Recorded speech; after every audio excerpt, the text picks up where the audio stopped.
Snow! Sharp. Jaedong! Mini. Yeah, so this does have all three races. So the biggest thing is if Jaedong can get out, because this tournament has been a tournament of fucking upsets. Like Barracks kicking out fucking Solkey. Who got out in Group A? Hello and welcome to Group No, C that was Group A. round of Group 16 B. here at Who got out in ASL Group Season B? 20, done in partnership with Google Play and Gravity. In last week's round of 16 matches, things were not over until they were Was over. it Best, or did Best get kicked out? I can't remember. Unfolding. This week, the round of 16 concludes with Groups C and D as the round of 8 bracket gets decided. Who can we expect to stay afloat today? Let's have a word with our 4 players ahead of Group C. Hello. First up, getting ready to play in Group C as a seeded player, we have Snow. In your final remarks during the group selection ceremony, you said you want to go even further this season. And today, Oh man, if Snow won the ASL, it'd be crazy because he is a player who relies solely on such a specific play, and his reavers are just so strong that it's like. So whatever happens, happens, I guess. It's almost like you have to let him win because you just have to play your own game. It's like you should never play your own game when you're playing against Snow because his reavers are just so strong. I'm curious to hear how you feel overall about today's group in comparison. Some things changed, but it doesn't feel that different. My skills have dropped recently. I think that is the biggest issue. Snow does not seem all that confident. I literally spent 4 hours figuring out bits. He really didn't want this to happen. So I couldn't stream. Picked by Snow, he ends up in Group What do you mean you were figuring out bits? What do you mean, Callie? Yes. You mean like setting up an alerts for bits? To me, that is all a smoke screen. Callie, did you see my Lego thing? Did you see my Lego thing? It seems to him Snow is about to pop off. Sharp has some lasting regrets about the round of 16 last season. Or I was getting motivational anime TikToks for bits. String of losses. Do you think he'll be able to show a different performance today? Motivational anime TikToks is hilarious. So I made this today, Callie. Thanks to everyone talking about yesterday. So I pulled everything out and I was like, okay, let's try this and see what it's like.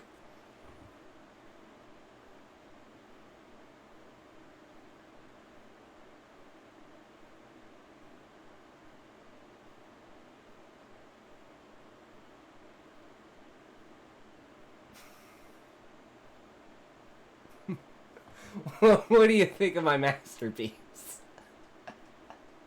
It took me about 35 minutes to throw together. Just, My expectations. How?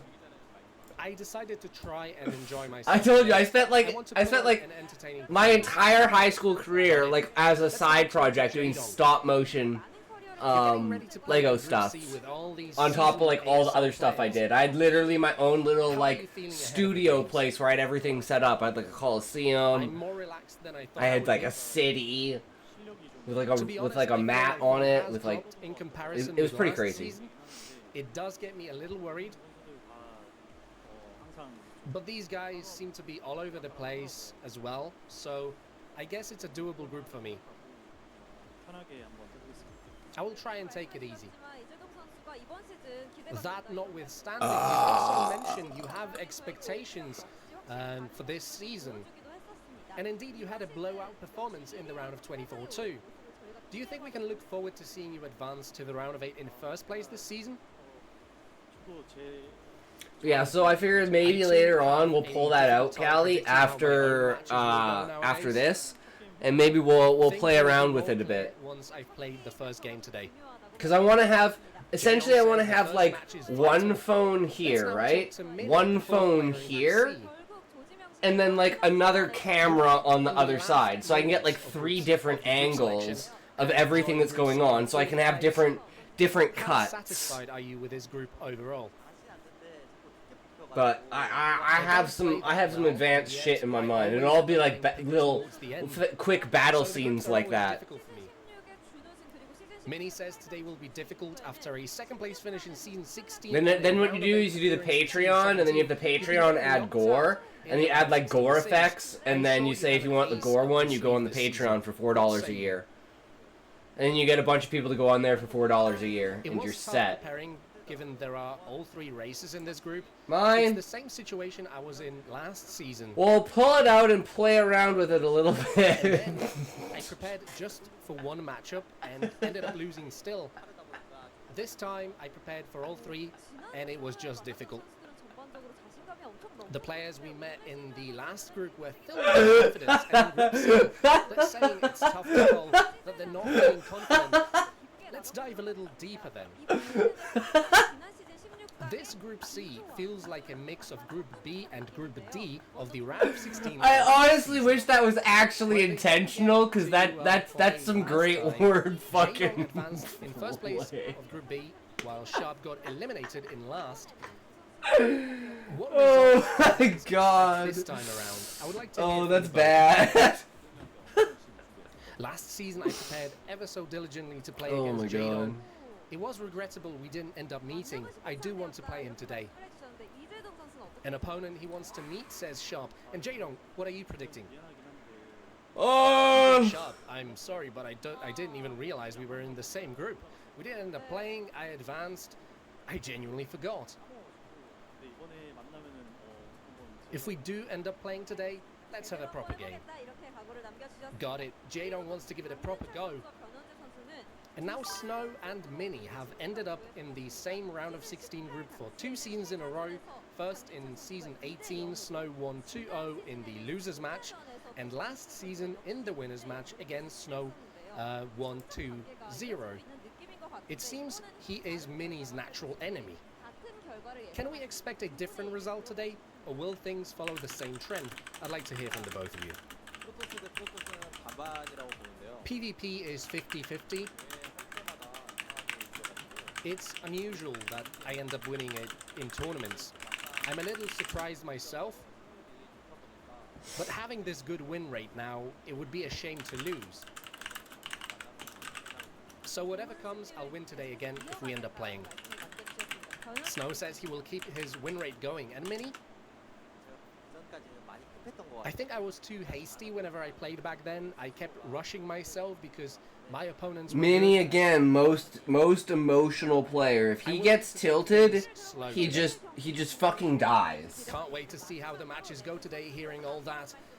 Let's close things out with our 4 players' final remarks. So either Jadong and Snow or Jadong and Mini, I think. But it all depends on if Mini can pull it up, because Sharp's good, but like he's no light. I regret how things went last season. I prepared well. So I guess it all depends on if Jadong is like on top of it or not. Which I really don't know. I have a good feeling about this season. I also have lasting regrets about last season. I'll make sure I can go further this time around and advance today. Hell yeah! Let's go! I've been getting knocked out in the round of 16, but today I will make sure to get to the round of 8. We've just heard from our players ahead of Group C of the round of 16. Thanks for the interview. Let's start today's matches in Group C of the round of 16 of ASL Season 20, done in partnership with Google Play and Gravity, and see who advances to the quarterfinals.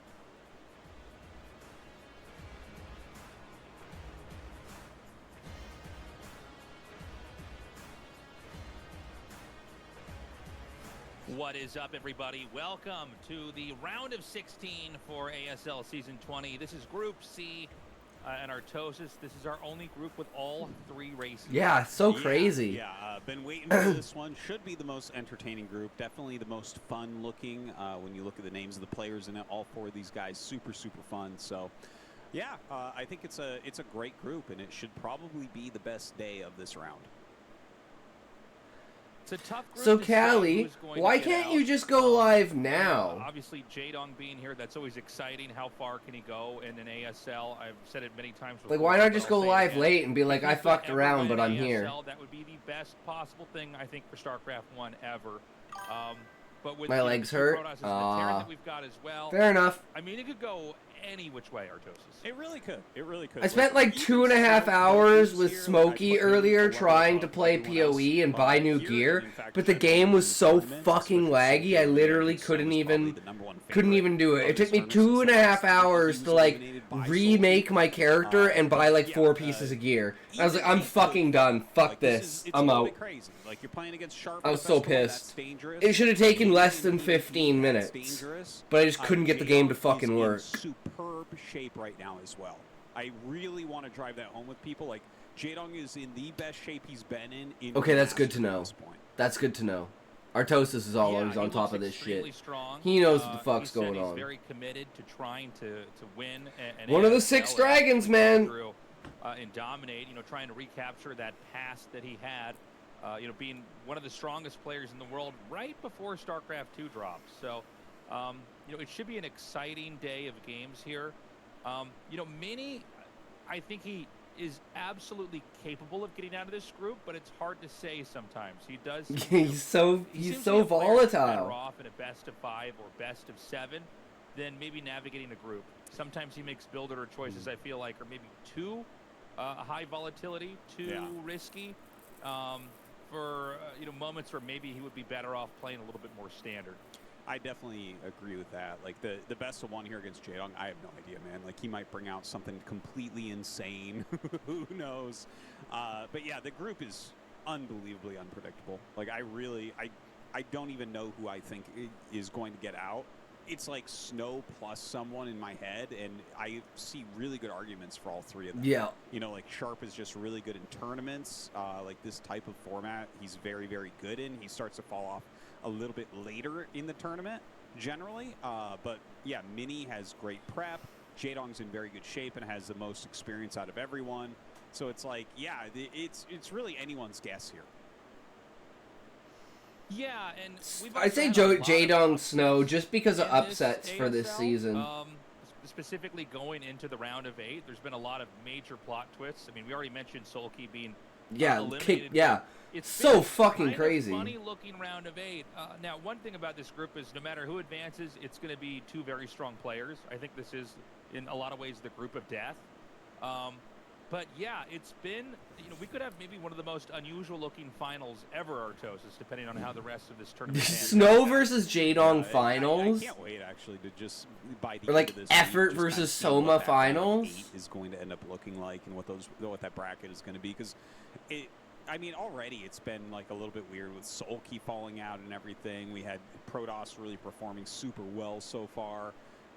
Barracks getting into his round of 8 here is a big change from what we've seen in the past. So, yeah, I don't know, man. Like it could end up looking completely bizarre, but I think overall on the balance, we're going to look at the round of 8 and be like, that's a great round of 8. You know what I mean? I think so too. Sure. Yeah, I think it's going to be amazing. Well, whoever is going to make it, obviously they earned it, right? I mean, they played very well. I guess it's just a sign of how much times are changing nowadays with, who's on top, who's really in the best shape. I mean, for all we know, Jaedong could continue to improve, continue to dominate. He's finally going to pull it off. Last week we had Barracks and Effort survive. Then, of course, it was Bisu and Best. What was a crazy Group B. Yeah, that was down to the wire as well. Bisu really crushed the group, and then Best had to pull out some insane play, man, to make it out of there. But to see already Queen and Sulky eliminated, to see Rush eliminated, those 3 are almost in every round of 8. Like the round of 8 is already somewhat unrecognizable, Like Best is a very normal round of 8 guy. Queen, Sulky, Rush are normally round of 8. Snow is normally round of 8. And then we got Mini, Light are generally the next guys that you see. But I don't know. I don't know what this is going to end up looking like after today, because this group is just absolutely crazy. Yeah, This is going to be a lot of fun to unpack here. Again, this is our group with all 3 races, so we have the possibility of all the non-mirror matchups happening, and I would be more than happy to see a Snow Mini PvP. I mean, you really can't ask for a better PvP than those 2 players duking it out and get an idea. Especially the way their play styles just work really well for PvP. And I don't know about you, Artosis. I just love casting Sharp.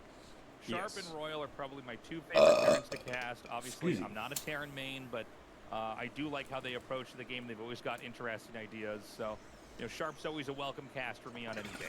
Well, you know how there's like this completely annoying group of people that are way too into Taylor Swift, and they're called Swifties? Oh, yes. I'm a Sharpie. Oh, yes. Okay, I'm a Sharpie. You're a Sharpie. Yeah. And, like, this guy is the most entertaining Terran. He is the most fun Terran. He's got a lot of out-of-the-box kind of harassment-based strategies. He's super fast. And, you know, there's definitely some issues with his play as well, but I am completely on board for Sharp. I can literally just sit down and watch Sharp for hours and hours. He is, in my opinion, the most entertaining Terran that exists. So I am very stoked to see him here. To see Snow choosing him is not a big surprise, as long as Snow keeps all of his Dragoons in the pylon walls so that vultures can't get in. He should Oh be my fine. God. Because that's how Sharp wins a lot of games. Just sneaking the vulture past right at the right moment. Snow, the greatest PvT of all time. I think him selecting a Terran is never shocking. You know, this is a guy who's beaten Flash in a best of 5. He's got the greatest Reaver control we've ever seen. I mean, I had to basically reset my entire view of the matchup when I saw what Snow was able to do with Reavers. Obviously, we always knew that you could eke out a little bit more damage with Reavers, but what he's done is insane. Yeah, so, it's fucking crazy what he can do. The matchups today should be the most one-sided, but you don't want to count Sharp out. He's very strong. Just do it. Creating upsets in tournaments. And he's got his Just Do It with cooking with soul shirt on. I mean, he's brought it all here today, Artosis. He's got his... What? My God. What is this shirt? Yeah, it's like I don't think that's a real Nike shirt, but okay. No, I don't think so. That looks like one of those like shirts you'd buy in like Dongdaemun. Yes. It's like, you know, for $8 and it's a total rip-off. It's going to disintegrate in out. about a month. It's going to disintegrate right off his body. Can you give me a Nike Just Do It shirt with a lobster that's, you know, this is also very Korean, a lobster with a chef's hat on, you know, because that's what you're going to be eating. The number of Korean restaurants I've seen where there's a cow giving a thumbs up at a beef place. So true, so true. Oh, I'm excited, Taste. This should be a great Chickens for KFC. Let's start game number 1. Here we're going.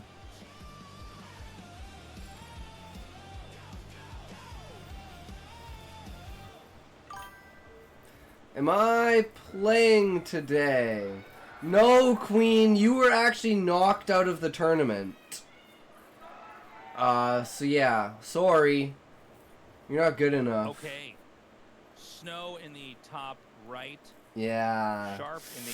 It was just a bad... it was a bad matchup. It sucked. My 2 favorite players got kicked out. In our cast here, we're going to do a quick plug for the Patreon. But what did you think of my Lego thing, Queen? Consider signing up. It was a bad day. You know, it was a bad day. It's been a dream come true. But hey, casting StarCraft 1 for this. It's a new day. And it's been going on for so long now that I kind of know it's not going to end. Yeah. You know what I'm saying? Yes. Like, StarCraft 1's in a great place, despite the fact that I think basically every year of the game's existence, oh yeah, one sec. people have, you know, proclaimed it's going to die any month now, any year now. Here we are, man. So we're so happy to be here with you guys. Consider signing up and supporting us. We're going to be doing this forever. We'd love to earn your support. Yeah, you know, a lot of older StarCraft fans that have basically been StarCraft 1 fans for like more than 10 years, you know, mention how they kind of miss the Kespa days, and those were the prime days and all that stuff. And like, I get it. Like, that was very exciting with all the leagues and everything. But honestly, looking at it, there's this meme about Snow. Really I'm going like, ah! Not only he is uses his Reavers. in many ways more robust it's like a because cackling. It's not like it's relying on like certain leagues or sponsorships. Wall gets up from the dead just to cut off his head. Yeah, I know, right? He's like, I was faking it the whole time! Ha! Are a lot happier. And there's like the reveal, and it's like, I was actually the king the whole time! Because if you look at the two people's faces, I swapped the heads on them. It really does feel like something that's not going to end. Whereas when you get these esports that are funded by like the company that made the game or something, it's kind of just at their like But Queen, did you see my Easter egg? Okay, we're gonna I left an Easter egg in there. I'll point it out to you now, just because I think you might appreciate it. So if you notice, these two like Lego pieces are like the 1995 old school, before they changed the way that they made Lego. Like if you showed this to like someone who was 20, I doubt they would say that this was Lego. Because this is what they used to be like before like they changed to this when they rebranded in like 98 or 99 or something like that. But I have like a ton of shit like this that's like the old stuff. It's like, because these ones have like the arms, like you can turn and take the wrists off and stuff. These arms are like completely connected. And if you look back here, like look at the way the legs are versus like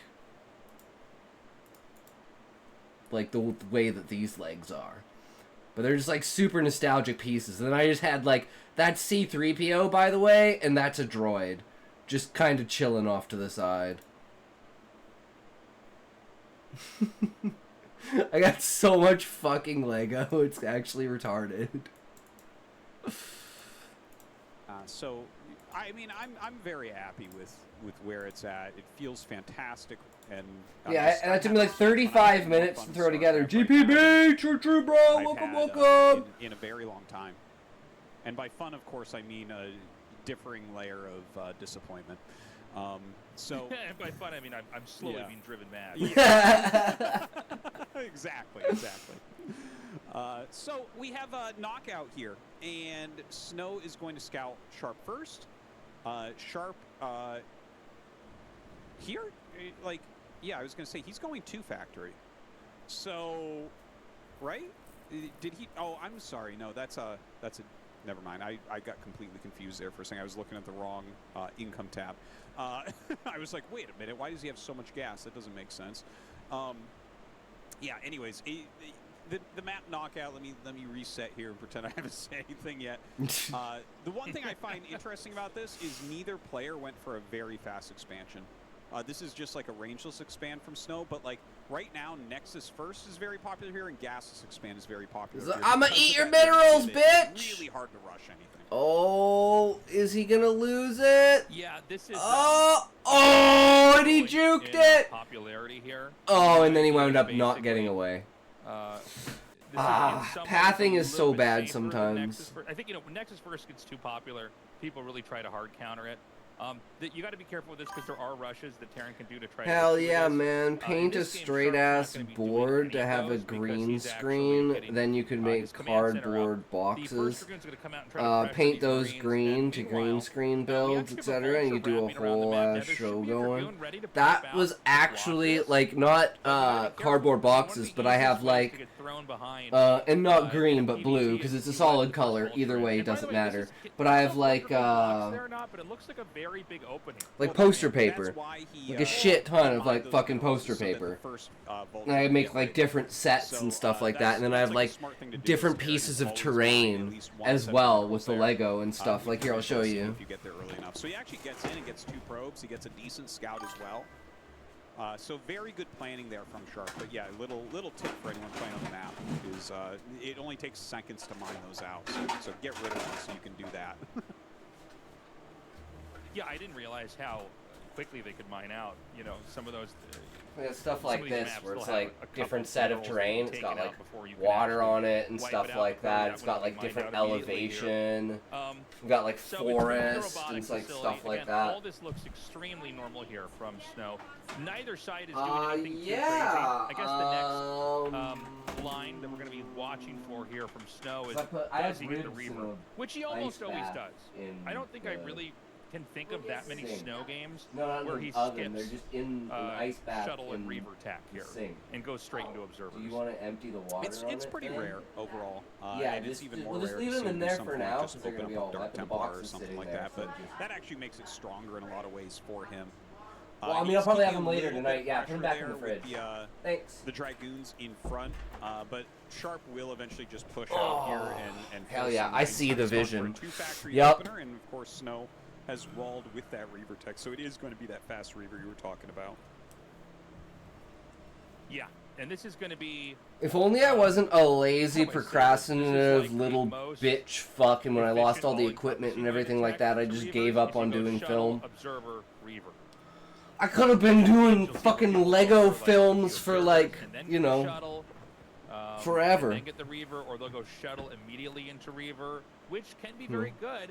Yeah, but I it worked also, on the Lego can movie. mean It was you actually don't, my idea. You know what's coming. You can get blindsided. It's like I made by the a raid, movie. as an I made the example. first Just on Lego the hard movie counter in by that is like the shuttle Reaver on the other side of the map. So 2000. Snow's playing a very gradual approach to PvT.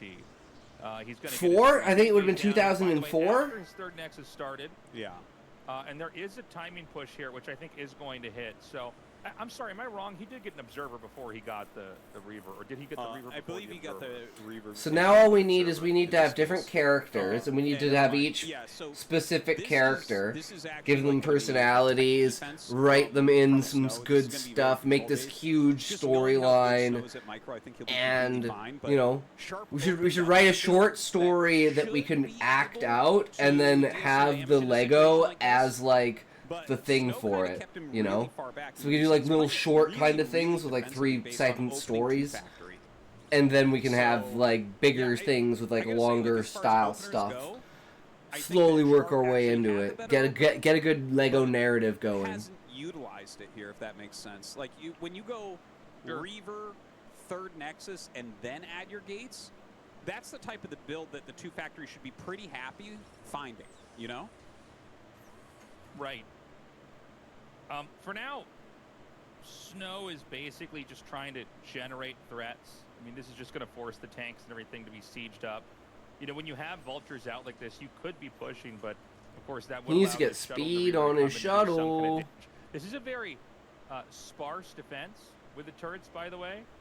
You know, it's He not knows he bad, can't take them out with it, so he's not even necessarily, bothering. But, you know, you got to remember that if you don't have turrets on the very, very rim of the high ground of your base, they can drop Reavers and shoot down your turrets and carve an entrance for the shuttle and Reaver on the inside. But what Sharp wanted to do was get as few turrets as possible and basically rely on positioning.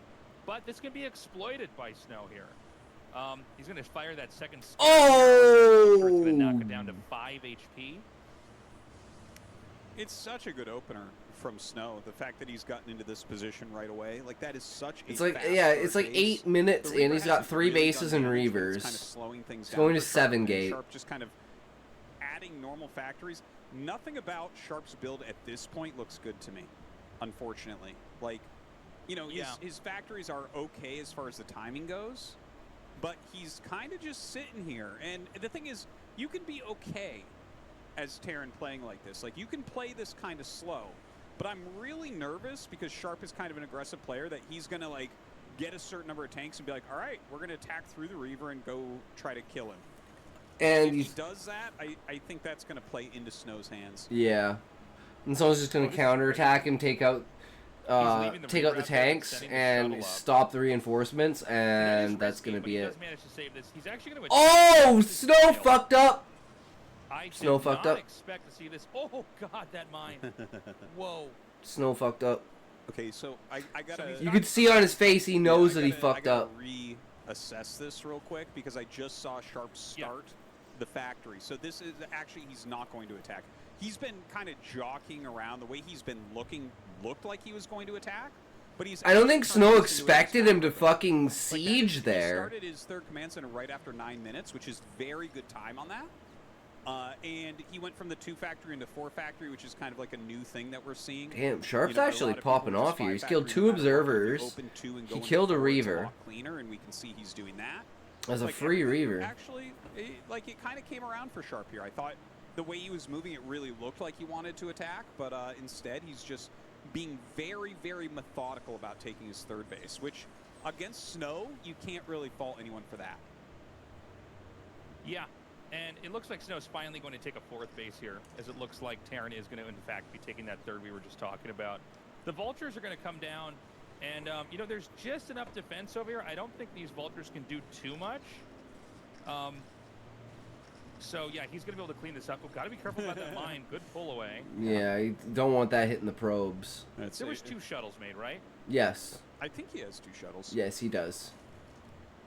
So it looks like he's going to stick with that shuttle Reaver speed here, and he's going to go for the 2 Stargate carrier here.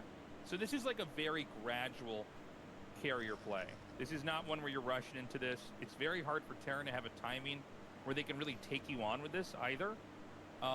You know, 1 Stargate carrier just literally isn't a thing. So 2 is about as low as you can go, while still kind of tacking up to everything. Oh, nice body block with the Reaver here. That the slowest unit in the game. If he doesn't scan the main base pretty quickly, Sharp is going to get into some trouble here. Like, okay, come on, check this. Please check. We don't know where he just scanned. But yeah, like if you don't figure out that this is carrier, like in this situation, you actually need to go up to like 8 factories or so and like push very, very hard, because the only splash damage your opponent has is your splash damage via Zealots and a few Reavers. So it's very doable to put together a push that could potentially win this game against a carrier transition, but you need to know about it. Noah's doing a great job keeping this contained here. Protoss is going to be on a pretty tight 4 bases here. You know, you always have ambitions eventually to go down to the bottom right. If you're He didn't side, see it. Protoss wants to take that diagonal spawn. He didn't see it. And try to squeeze everything in there. But, you know, This is the problem with like trickery. You gotta know what your opponent's doing. That, when Terran attacks, Protoss can't obviously leverage the carrier tech, but I mean, you know, right now Sharp doesn't seem to want to budge at all.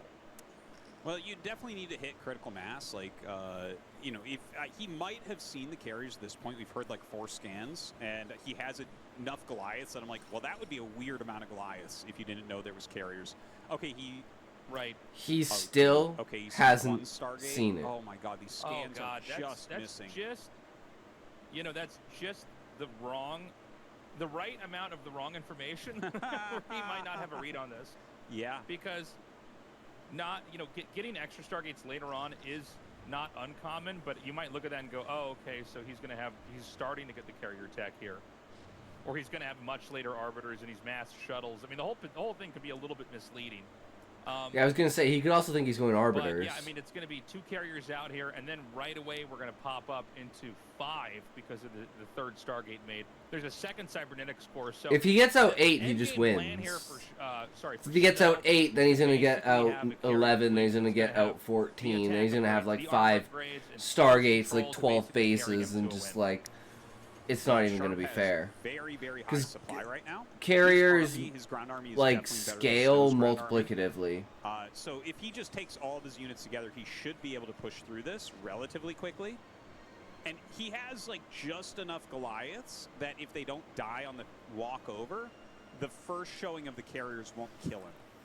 Because sometimes you'll have 3, 4 Goliaths, and then 4 carriers will come out, and you literally just lose the game right there.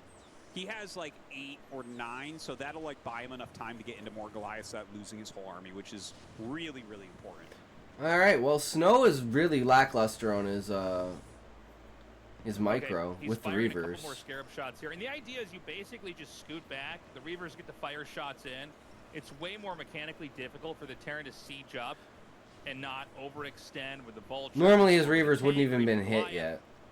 Goliaths are especially nice if you can kill any of those that overextend, because you are going to be relying on the carriers to try to fight this later on. Yeah, he's bringing them out. 4 carriers. That's the number. When you get up to 4, Doesn't mean you're always going to win fights, but it means you have enough damage. And he's going to attack his own building because and the they interceptors basically come have out to one put at a time unless strong they've all arm come out positions. before. Now, Sharp's So doing a you really attack good your own job building of and here, it brings out all the with his interceptors. tanks. He's got a very It's big like spread, a but now the carriers nice can little basically stay micro on the outside. technique. And remember, you can put reavers underneath this, or cannons, dragoons, and it's And- very tough for the Goliaths to ever get close to them. As long as Carriers it's you not can tanks. micro, as in like you can move them Well, despite around that first while set, their guys, interceptors Snow are is probably attacking, so you can the basically run carrier user away. that we have, They're one of the most so we'll see if microable he's able to units. control these to victory. But Sharp's push is nice and fast. He's setting up a 4th base right now. He's basically just got to make a lot of Goliaths. He actually, like, I don't think he knew about the carriers till he got there because his push was incredibly slow considering the position. And now Snow's carrier count is going to grow quite a bit, and he's expanding all down the bottom right of the map. Mm-hmm. Yeah, the carriers are starting to pick off these Goliaths. He's like, I can lose that Sharp's base. I have made 2 other progress, ones. Like massive progress here. He's pushed into this mineral only. I think Sharp could even squeeze a base into 12 o'clock here. He's already got a 4th base right now at the 9 o'clock. Ooh, that was a position. little Snow's forward done a to. pretty perfect job of not losing too many ground units. Yeah, he doesn't have Now, anything here. He if doesn't you have any watch the Goliaths. when they have the carriers, That the most was. important thing to I target don't is know the about sieging those when you tanks can. there. Because the tanks cost the most gas. Yeah, There is you a do limit not want to the lose the longer the game goes tanks. to how many tanks can realistically be in the game. So if you can ever pick them off, do it. Then you want to look for stray Goliaths. If you see, 2 or 3 Goliaths and you can kill them, go for it. So you can see here, why is he going for the tanks here? Because if he gets the tank count low enough, he can attack back in with his ground army. As soon as that tank count starts getting really, really low, your Dragoons and Another thing is, like, the interceptors have health on them, so you can attack the interceptors, but you can micro them to pull them back into the carrier. Once they go in the carrier, they gain full health. So you can just waste all the attack and all the damage of the Goliaths. And then they have to click on the carriers, then you pull the carriers back, and it's this, like, back and forth cat and mouse play that you have to decide, should you focus on the interceptors or should you focus on the carrier? Sharp pushing down here. He needs to break at least 1 more base to have a chance. Does he have the right number of interceptors? Did he get the interceptor upgrade? I feel like there should be more interceptors coming out. He only had Okay. 6 originally. I saw earlier when he was moving, I saw one of the carriers clicked on had 4. So, now this is where the vultures start to disappear. Yeah, they have 8 now. And it becomes just tank Goliath. Now, Goliaths are bad against basically any ground unit. Dragoons and Zealots are both great against them. So, again, it's about keeping that tank count low. Look how many fucking Goliaths he has now. Very, very thinned out. By the way, this might be one of the best examples of pairing Reavers with carriers that we've had in an ASL. It's just so hard for these Goliaths to ever get underneath the carriers without getting two-shotted. And look at what the carriers are doing. If the tanks come too close, he'll try to pick them off. And if the Goliaths try to chase the carriers, the Reavers shoot them. It's really a pain in the butt. Yeah. Like, seriously. And the entire time, he's getting more and more and more I think you should carriers. just shove up there and lose 3-4 Goliaths and kill everything. Like, Yeah. just go for it. I agree. Yeah, I totally agree. He's going to try to go for a few more. Oh, and there's a counterattack with a couple of Dragoons. There is, in the bottom right side of the screen here, an attack with the Dragoons hitting this bottom left base. I mean, Sharp is close. Well, he killed the to Nexus, so he's going to back possibly winning out. this game. He's going to have taken out 2 Nexuses. He is expanding into the bottom left. The small counterattack from Protoss is actually extremely important. Now, the carrier count as well, we're at 8, which means it's going to be up to 11 if he's making 1 carrier out of each Stargate here. And, the problem for the carriers is that they're on defense. They're not able to counterattack into the bottom left. They've been so busy defending that Terran's kind of taken the whole map.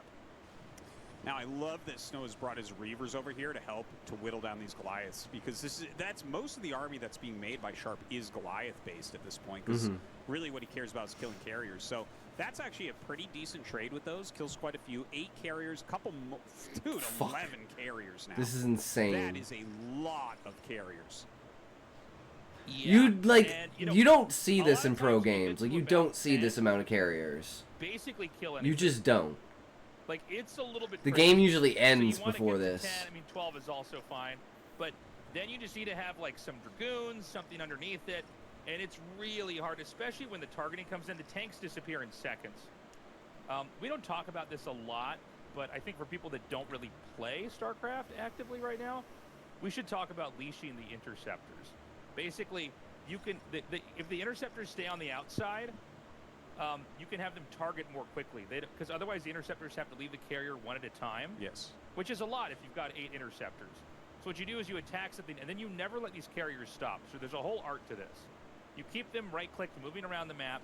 Then when you see a target, you A-click on it, or right-click on it. The interceptors come out immediately, and so you can see how they're retargeting. And there's even a couple more interceptors getting dumped out from time to time.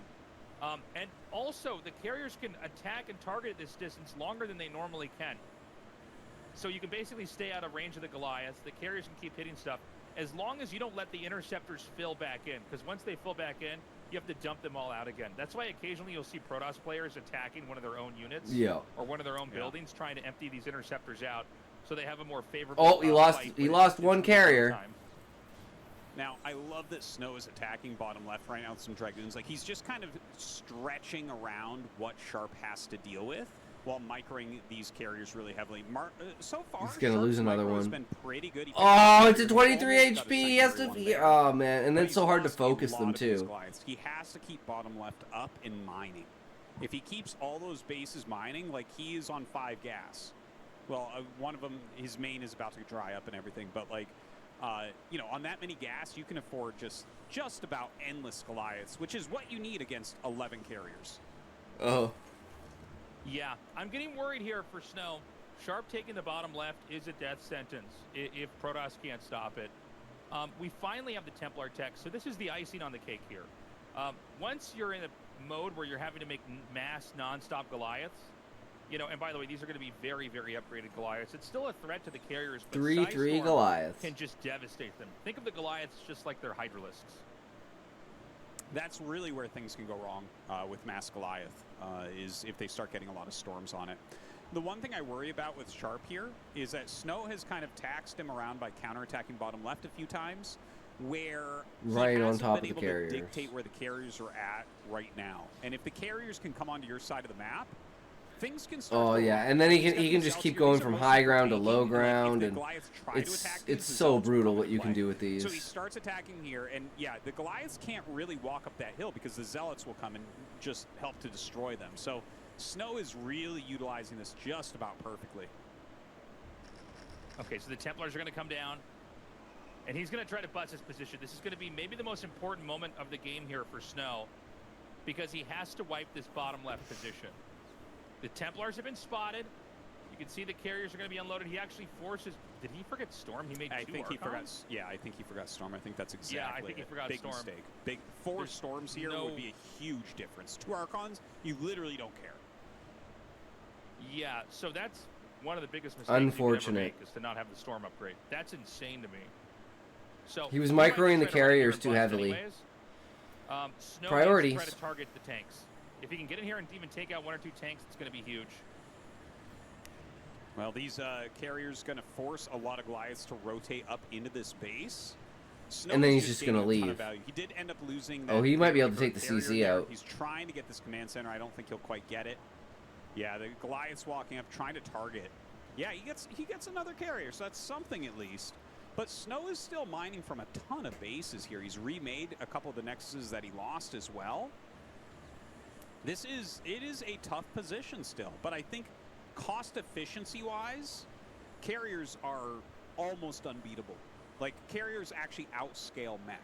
You can have a lower economy as Protoss and win as long as you keep refilling those interceptors and you keep up this type of army movement. Yeah, I mean, the problem is you really can't let Terran be on this many bases for this long. I mean, look at how much money Sharp has right now. This is really scary, and he hasn't. Sharp hasn't taken 12 o'clock yet. I mean, yes, you're trading out Goliaths and getting virtually no value from them, and sure, Protoss is also spending a lot of money on interceptors, right? But, you know, Terran, what they've been on 1, 2, 3, 4, 5, 6. This is a 6-base Terran. Yeah. 5 bases, generally, you are likely to lose as Protoss. Like, that's a pretty tough one. If that happens, you have to have taken the other 2 mains. So in this case, we would want to have had Snow have the bottom right and the bottom left, and then I think he's got a fighting chance. Right now, he just has his side of the map. There's still more bases to take, but Snow's going to mine out earlier. And at this point Yeah, in when time, Snow Sharp mines out, basically it's a race pushed against Snow time. off of him. Now Snow is pulling back. There's a huge maxed out attack coming in here. We're about to have 3-3 here. Storm should be done, but we might be past the moment, you know, where that can Yeah, where Storm's actually going to be viable. The one thing I would really like to see from Sharp here is scanning a little bit more to get rid of observers. There are observers absolutely everywhere. It's some of the best Protoss vision in this matchup I have ever seen from Snow. Got DT. And also, I'd love to see him just running around with a little group of vultures. Like, when the High Templars come out, I think you have to be active with vultures still and try to find them and try to pick as many off as you can. Because the Storms, if Snow wins this, it's going to be in the back of really good size Storms whittling down these Goliaths. Yeah, and you can be pretty liberal with your Storms here. This, you know, I'm talking about, think of the Goliaths like Hydras. A lot of times you need to have 4 really good Storms. Jesus. Storm, you just want to storm whatever you can in some of these fights, because the Terran's not going to be likely repairing. So yeah, you see a group of Goliaths throw it down. Not the end of the world if they didn't kill them. They're going to be softened up. They're going to be nice and squishy for the next fight. And Snow just continuing to pick off anything he can with these carriers. Like, he is doing a really good job. It's a slow grind, but he is killing a lot more units with the carriers than what 12 kills on that one carrier. Like, right now, we've just seen him kill, like, 5 tanks in a row and, like, 2 Goliaths with this. 20 kills, 16 kills. Like, those carriers have, like, probably 150 kills across them. This high ground here, which I'm sure has several cannons on it to help as well. So, like, he is gaining value. You can see that his bank just continues to be really, really high. He can replace interceptors for days on 3,500 minerals. This is a really close game. Like, this really can go either way. Snow's, like, slowly mining out, too. That's all he needs. There's 2 tanks left. He needs a reservoir of gas. Fare well against this. 1 tank now. Sharp's going to lose this fight. He's going to be able to come in here and get that final tank. Now it's time for the Dragoons to just run amok over here. I think that's GG. Man, you can see Sharp sending all of his SCVs from top left down to bottom left now. And this is going to be a problem. There's not, like, Sharp's army is way weaker than it was. His macro is not perfectly on point. He's at, like, 160 supply here with 1,500 in bank. Snow continues to build up these carriers, man. They've got insane upgrades. 3-3 with +1 plasma shields. And you can see how quickly he just goes in and erases these missile turrets. I'm pretty sure Snow's going to win this. Yeah. And remember, you know, you're not, I mean, you'll lose some interceptors for sure because these Goliaths are so strong, but the Terran is losing more. So over time, you're just whittling the Terran down. Another tank is killed off. Terran at 163 supply. And remember how many tanks we had at that first big push across the map and how much smaller this is? This is the problem. It's much tougher to protect these Goliaths. Both sides, you know, well, Protoss specifically is maxed out. Terran will max out again here with the amount of money he's got. But it's really tough to deal with. And Look again, how low the carriers are. If only you could just pick off 4 of those carriers. Bottom left base is still being mined from. Oh, that's literally crazy. walking a reaver across the fucking map. Those mines doing a really, really good job. Sharp coming down with far more Goliaths now, but yeah, being a little bit wasteful with those siege tanks. Snow continuing to pick them off at every single opportunity. And Sharp hasn't really added anything in here. We don't see him trying to counterattack anywhere. There's not like a Wraith switch coming up or anything. he's not getting like those are really well placed. Those 2 EMPs right there, but Snow's going to pick those off as well. With To science vessels. see the beginning of the end here for Sharp. I think he played most of this game really, really well, but you can just see someone this good with carriers, it's very difficult to stop. Yeah, if only he had seen the carriers earlier. It's so micro-intensive to micro the carriers. Like, look how fast he killed the CC. CC. That was like 3 seconds. Trying to get so much value. So it means when there's all these key moments that Snow is running back and macroing That's up GG. and making new nexuses and sending probes around. By the way, that's always the best move, is to target the command center, because when you have this many carriers, there's no way that the SCVs can repair faster than the interceptors can gun it down. And that immediately halts the income. It forces the SCVs to start to long-distance mine. And, you know, the fact that Sharp never took 12 o'clock is suddenly becoming a factor. Yeah. Yeah, I don't think there's much left for him here. He probably should have like lifted that command center at least to take 12. But yeah, losing those 2 command centers in bottom left means that his income is going to dry up very, very, very quickly at this point. The carriers just continue to grind everything down. Snow is going to be like this now looks super one-sided. That's just about it. You know, Sharp had opportunities in this game. I think his scans were not quite on point, or he could have hit his push quicker. And, you know, that's basically all Snow needed. He got away with getting the first 4 carriers out. You know, that's really the weak point, like you were talking about. Is yeah, 3 to 4 carriers is like, but once you have 12 carriers, you're unfucking stoppable. Then you're in really good shape as Terran. But you have to hit hard before that. And he didn't even know he had carriers until there were already 4 out.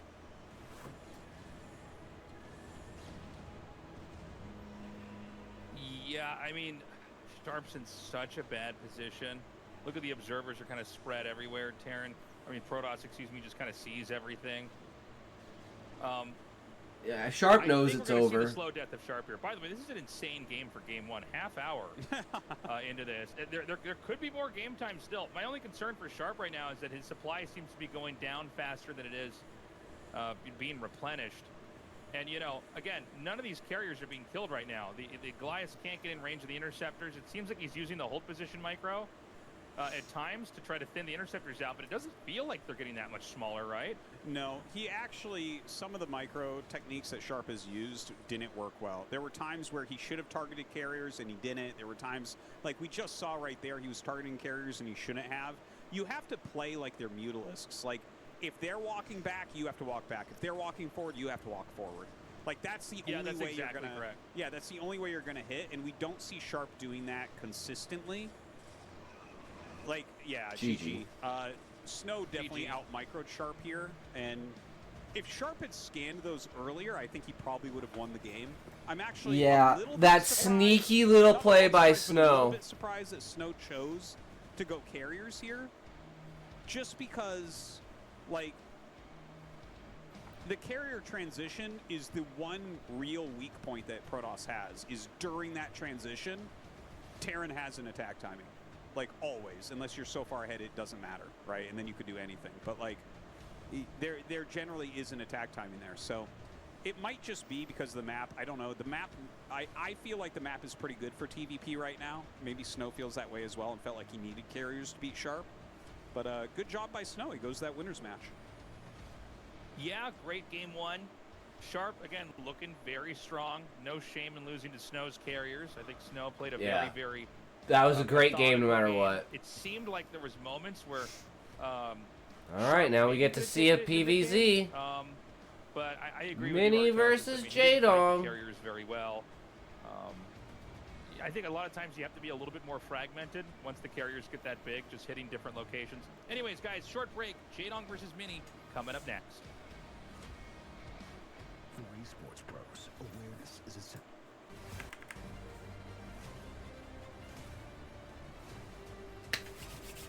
All right.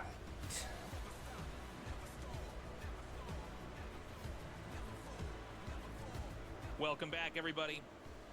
Thank you so much for waiting, guys. We're going to go into a PVZ, and I'm very curious to see what these two players are going to bring us as far as this matchup goes. Mini's got a lot of really weird openers. Some of the craziest fast expand into mid-game plays I've ever seen. Sometimes like 6 or 8 DTs. Sometimes hyper risky. He's done a lot of one-base stuff. J-Dong is also a very explosive Zerg. He's really the complete package. So I'm just super pumped for this one, Artosis. Yeah. I want to make a bold prediction that Mini will go for a 2 Stargate opener, and we're going to see how J-Dong wants to try to handle that. That's my best guess here. We're on knockout, so 3-hatch Hydra busts are not going to be as strong anyways.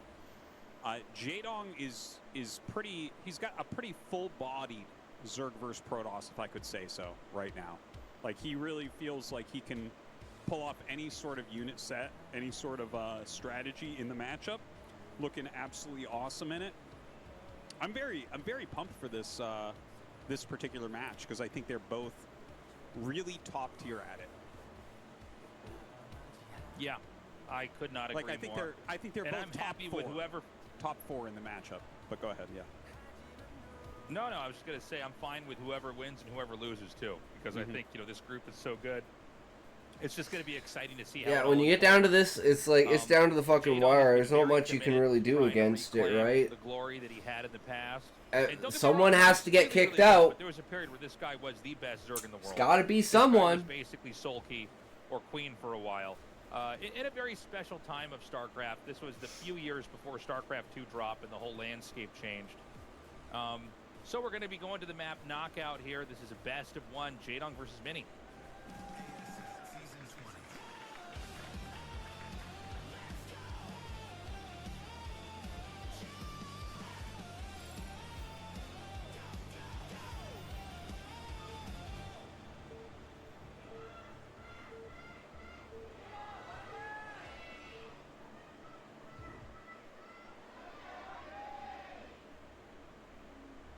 Okay, Mini in the top right, Jaedong in the bottom right. I'm pumped, man. Let's do this. Yeah, this should be a good one for sure. I'm really excited for how well Jaedong might end up doing this season.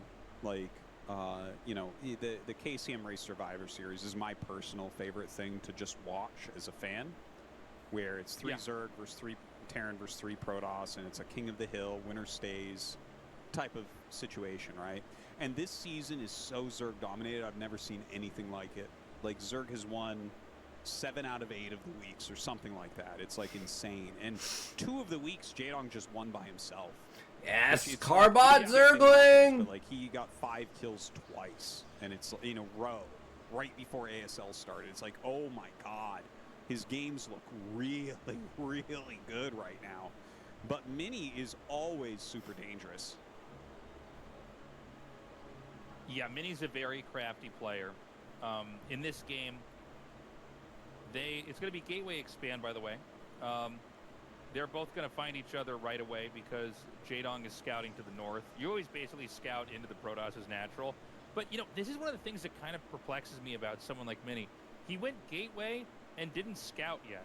And we saw a little bit of this last season. Mini loves to fucking cut corners. This, Nexus like, first. To approach this, which is like a blind fast expand and just use the probe to mine. And, nice. You know, I try my best to cast as well as I can to you guys and to be informative. This is so modern, I have a hard time following it and understanding it because it just seems so counterintuitive to not have intel at all. Like, you don't know if he's 4-pulling, you don't know if he's 9-pull speedlinging, you don't know if he just made 3 hatcheries and didn't make his pool yet. You know what I mean? It's just, there's so many things that Zerg can do. By the way, the Zerg can take various locations, right? A lot of maps, the third base can be up in the air. Could be at a natural. There's basically 2 third base locations you can take here.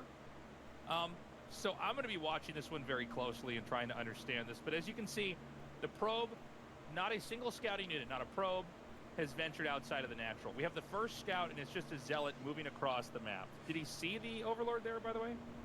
Yeah, I'm pretty sure he did. Don't know. Now he must have. Yeah, but Mini is one of the best optimizers in the game, and certainly the best Protoss optimizer in the game. An optimizer, guys, being someone who like really dials in build orders and gets every mineral down to where he wants it. And that's what this type of build is, where it's like, yeah, he's skipping scouting, but like that was a 25 timing was fucking beautiful. And I'm sure he's looked at this and said, okay, yeah, I know what to do against every build with this, based on what I've seen or what I haven't seen, that type of thing. And it's impressive, but it's really hard to understand. It's really hard to follow. Like, players like Mini, and actually for Terran, the best optimizer, like, Royal's a great optimizer, but Flash is our #1 optimizer.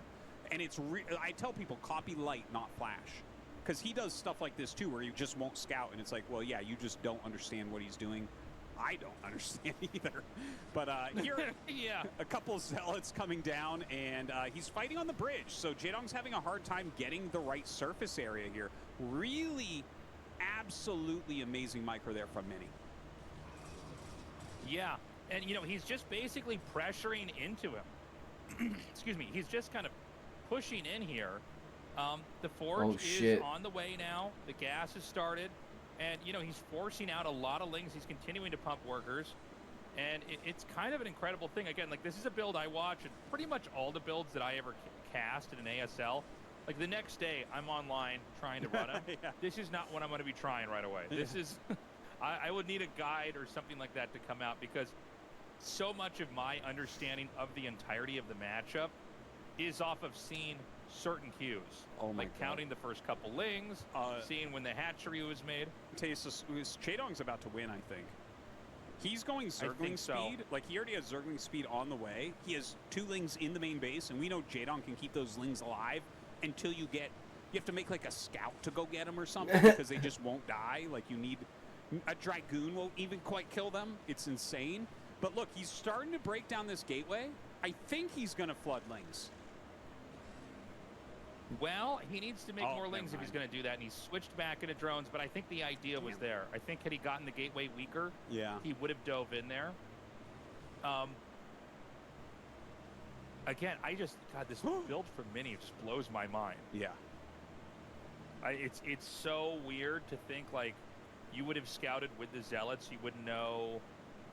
I don't know. I mean, I think anybody who's watching, who's played for a long time, knows where I'm coming from. We're like, I just can't imagine having this down. Yeah. It reminds me of a little bit of like when the people would go Nexus first and scout pretty late, and I'm like, really?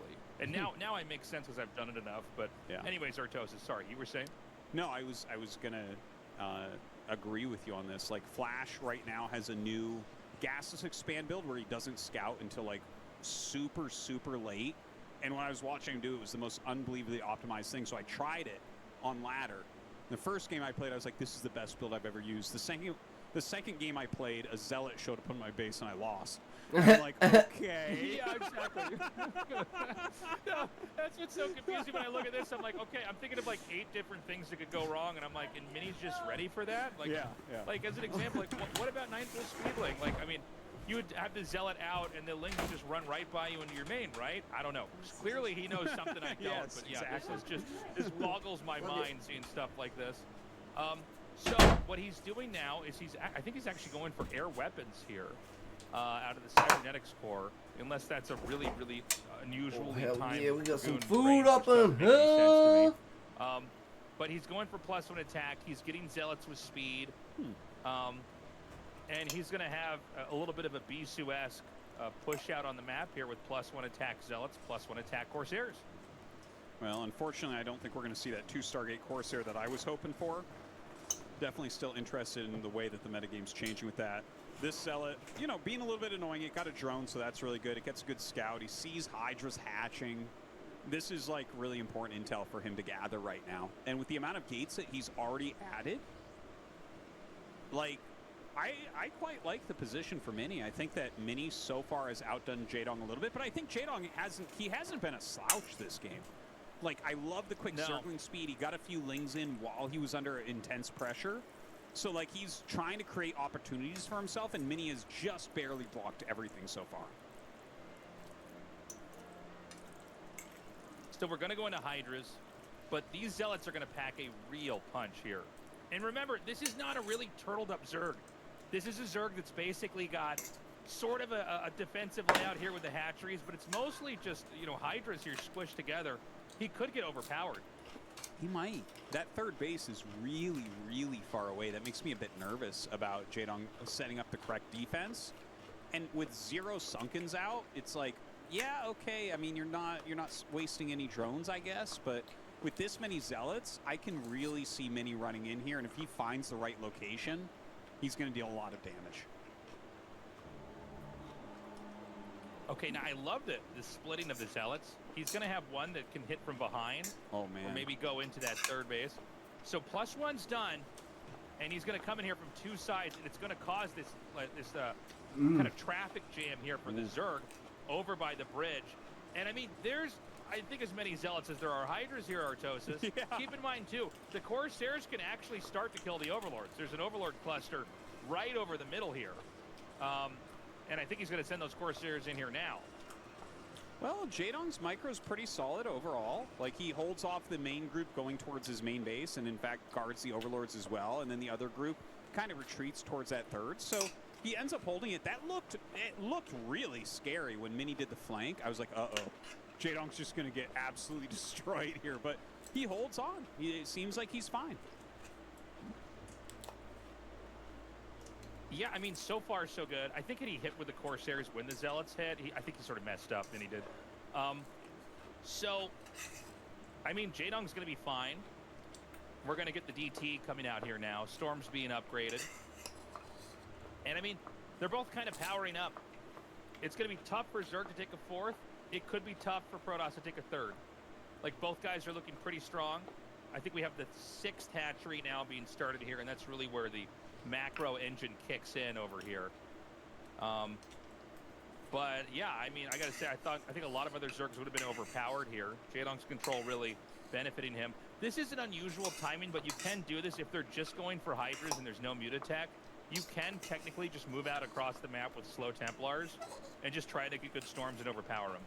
I haven't seen this in a while, actually, where it's just like Zealots and High Templars walking across the map. It feels like that's not super common right now. But he's coming right up. He has a single DT mixed in here as well. Gets pulled to the side for a moment. He has those Corsairs ready to try to push back these Overlords. And you know what? Jaedong coming down. But, oh, look at that DT right in the mix of those Hydras. Yeah, you know, the problem when you try to do this with just Templars is you can get sniped. They have like 3 or 4 Hydras and just hit you at the right angle. There's not a whole lot you can do. And basically, Jaedong's just using beautifully turtled Hydraless positions here, kind of in between the narrow corners. Oh my God, if he gets a storm off here, that's actually the worst storm of all time. It might be. It's like, there were so many other good ways he could have done that, and that was the worst. Dude, he just walked, I mean, like 3 more High Templars down? Oh, okay, that storm was good. 8 kills on that one.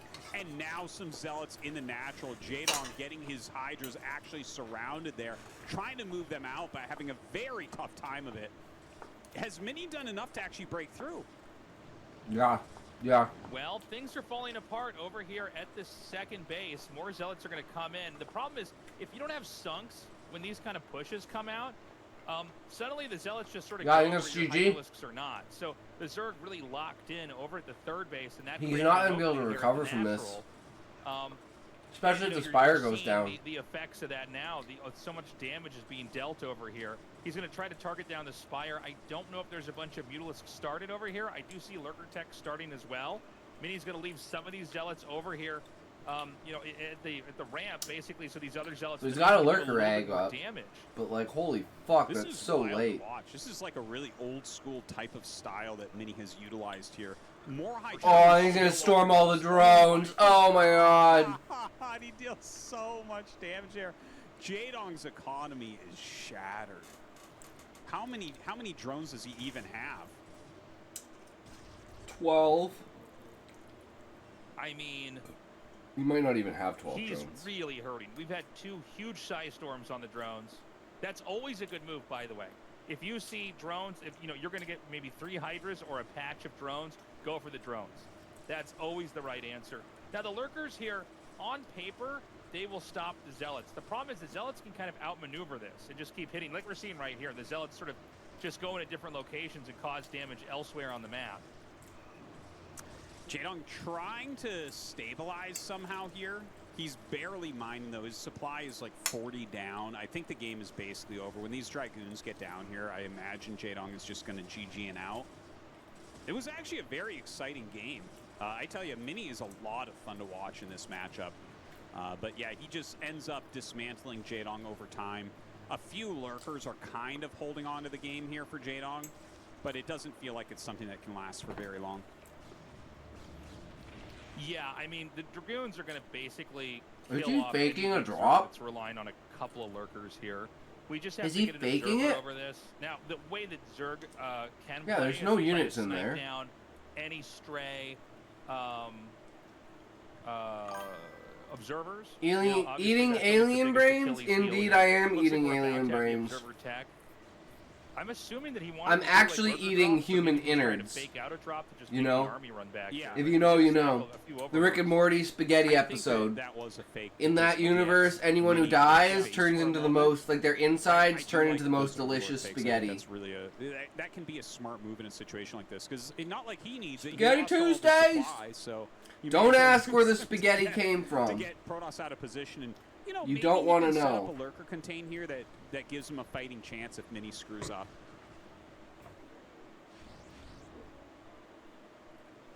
Yeah, unfortunately, the lurker contain did not get set up. It's basic. Well, I mean, it's over here, but this is not where you want it to be, right? You want it to be like actually where the Protoss can't get out from all these different angles. Nice size storm. The observer is a little bit below half health. The problem is all the hydras are killed off, so there's nothing that can actually cover them. The lurkers are going to run back, and I think Mini is going to wind up for this big attack and basically try to bust him. Now, where's this observer? Okay, he's got to probably try to go through the middle here. I don't think he can try to move up the ramp. And how's it going today, Chronicles? I actually really like that retreat in Burrow. How are you, He just good sir? calculated observer movement speed and knew that he could catch the front part of the army attack moving down without detection. So good ideas here from Jaedong. Like, he's really doing his best to try to hold on. It's just not really working over time. Kills off those lurkers. Yeah, Jaedong's going to GG. That was a great game from Mini with the no scout into zealot pressure, and like he really applied pressure that game. That was like the most zealots that I've seen in the early game in years, it feels like. Yeah. Yeah, I can feel that. He had like 18 fucking zealots at like 8 minutes in the game. I'm like, what is this? A computer and fucking like, doing Starcraft 2 you know, a 1v1 where it just sends 12 zealots into your base look at everything the Zerg does and respond and kills perfectly. you. And now apparently there's a build where you don't look at what they do at all and you don't die. I don't know. Yeah. Okay. Yeah. That's crazy to me. I don't understand that. I can't even begin to wrap my head around it. Yeah. But don't worry, because Mini has that solved. Yep. Mini knows what's going on, so Mini's good now. If he can win the first game, he's fine. If he went into the losers match, I'd be really worried because he'd be tilted. In the round of 8, so you know, not a lot of Protosses qualified for ASL 20, but overall, the Protoss race is delivering the hardest out of everybody. Like the Protoss players that made it in are killing it.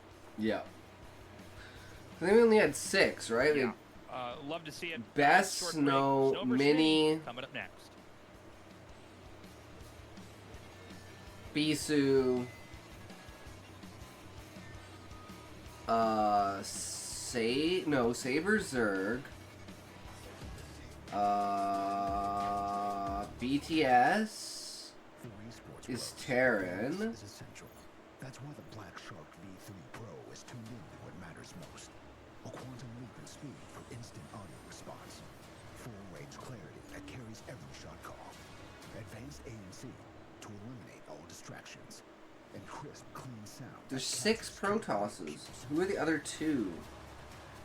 Made for the best. Made for who you can be.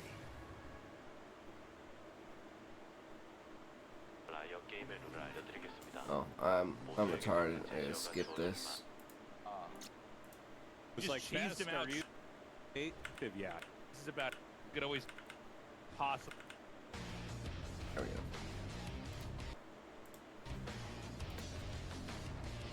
It's PvP time, everybody. PvP Snow versus Mini. The two most modern, strongest Protosses going at it. Snow and Mini. I guess we could always throw Best in here too. That would also be a great PvP. But I think for these two Artoses, this is about as exciting as it gets, honestly. Well, for a PvP match, if Rain isn't active, yeah, I think you're completely right. Especially when I think back to Best versus Mini. Do you remember that round of 8? Where it was just some zealot rushes and pylon walls, and it was like, Best, him out are you so bad? Best, are you recovering from a brain injury? Like, what's going on here? That Mini's killing you with his first 2 zealots every game. But yeah, Snow versus Mini should be really, really good. I think Mini's going to come in with some very sharp builds and strategies. And Snow just generally has like the best micro in the world for Protoss, I think, right? Like it's pretty straightforward that it's hard to out-control him in these situations, which makes PvP pretty tough. Yeah, well, you look at Snow, and he's got the best Reaver control, and a lot of PvP comes down to Reavers. It's pretty hard to play without Reavers. There obviously are ways to do that, but you have to imagine Snow beats Mini in a Reaver fight. So does that mean that Mini tries to play around this? He goes for DTs, he goes for proxy gates, he goes for 3-gate Dragoon all in, depending? I don't know. Yeah, maybe. Well, we're going to start in Dominator, so the 3-gate Or no, that's map 2 rather. 3 gate is definitely a possibility on that map. But Polestar first. Let's get into it.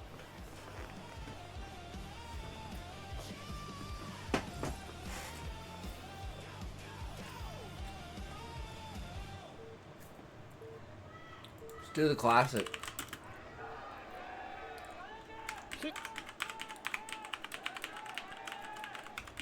Was that your Tosis? Yep. Sorry, hiccup.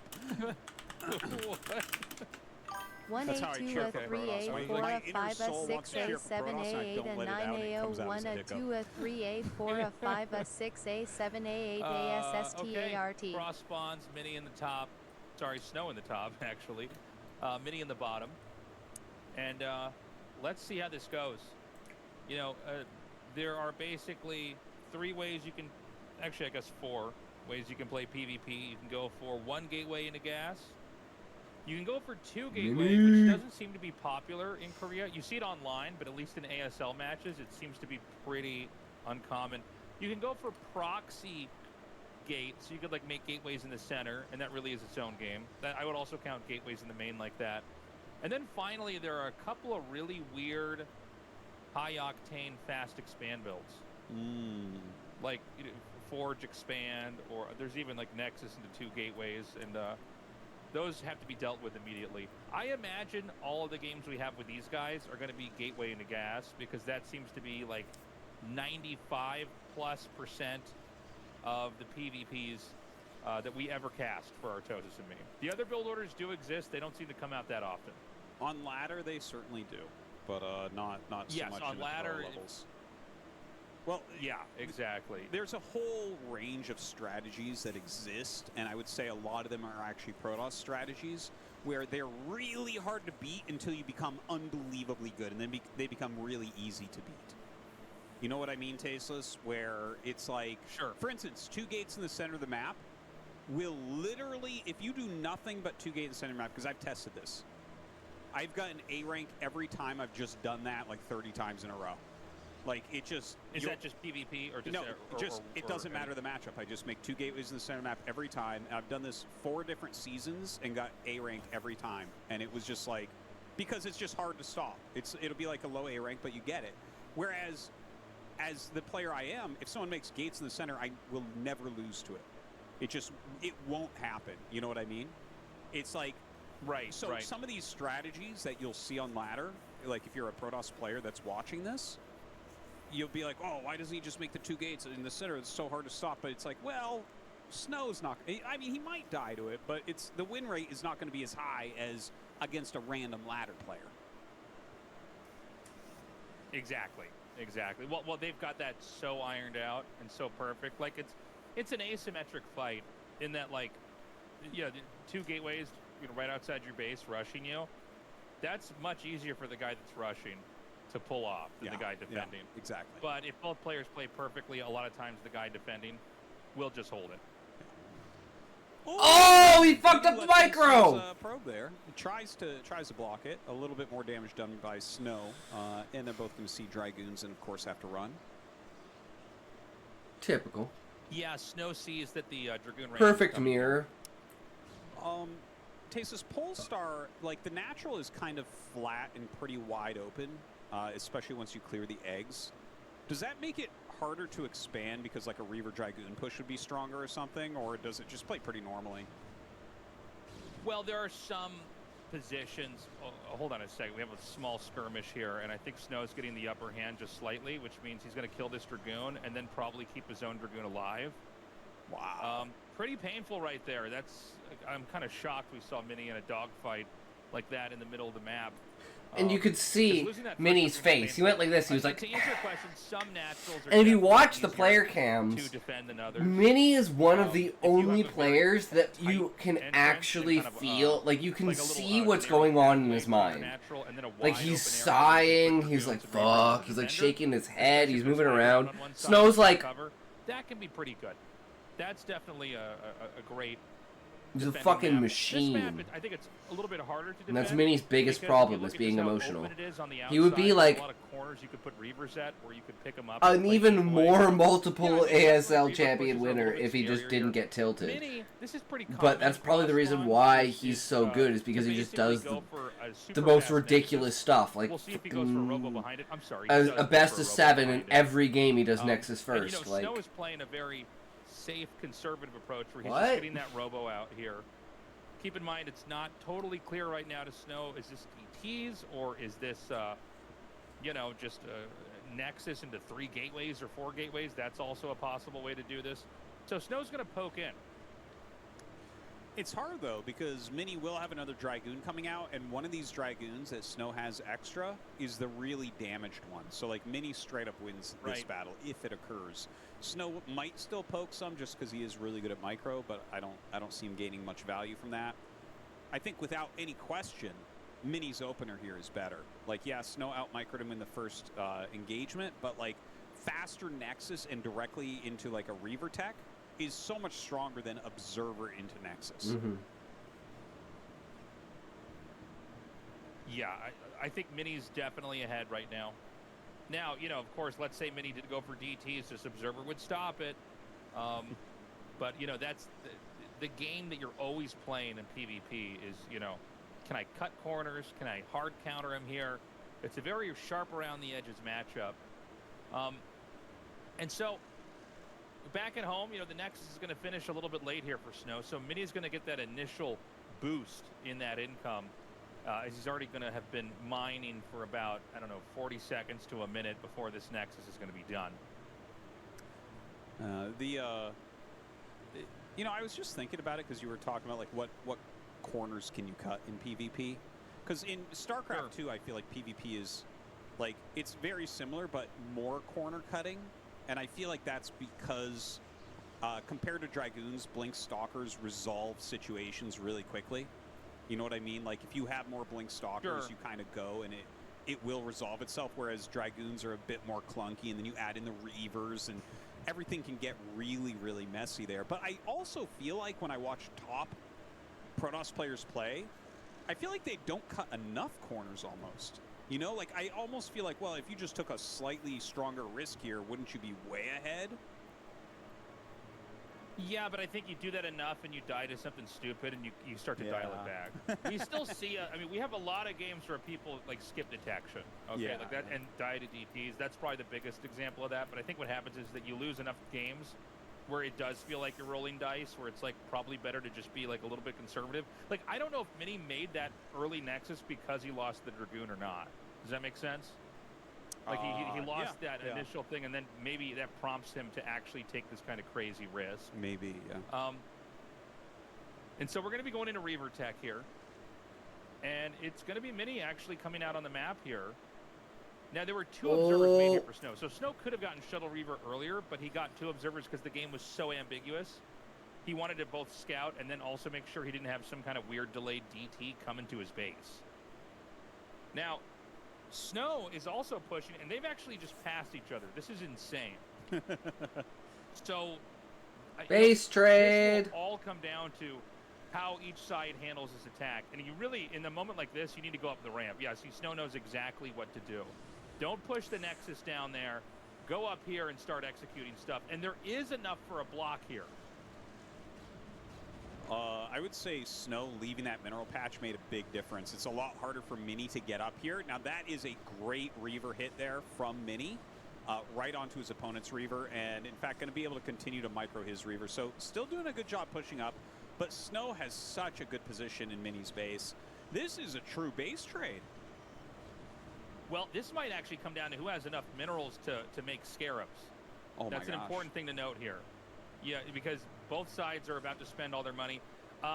Mini is unpowered. Oh, that Reaver hit. Has unpowered Mini's pylon. So there's going to be a few more Dragoons spawning here, but neither side can really protect their base.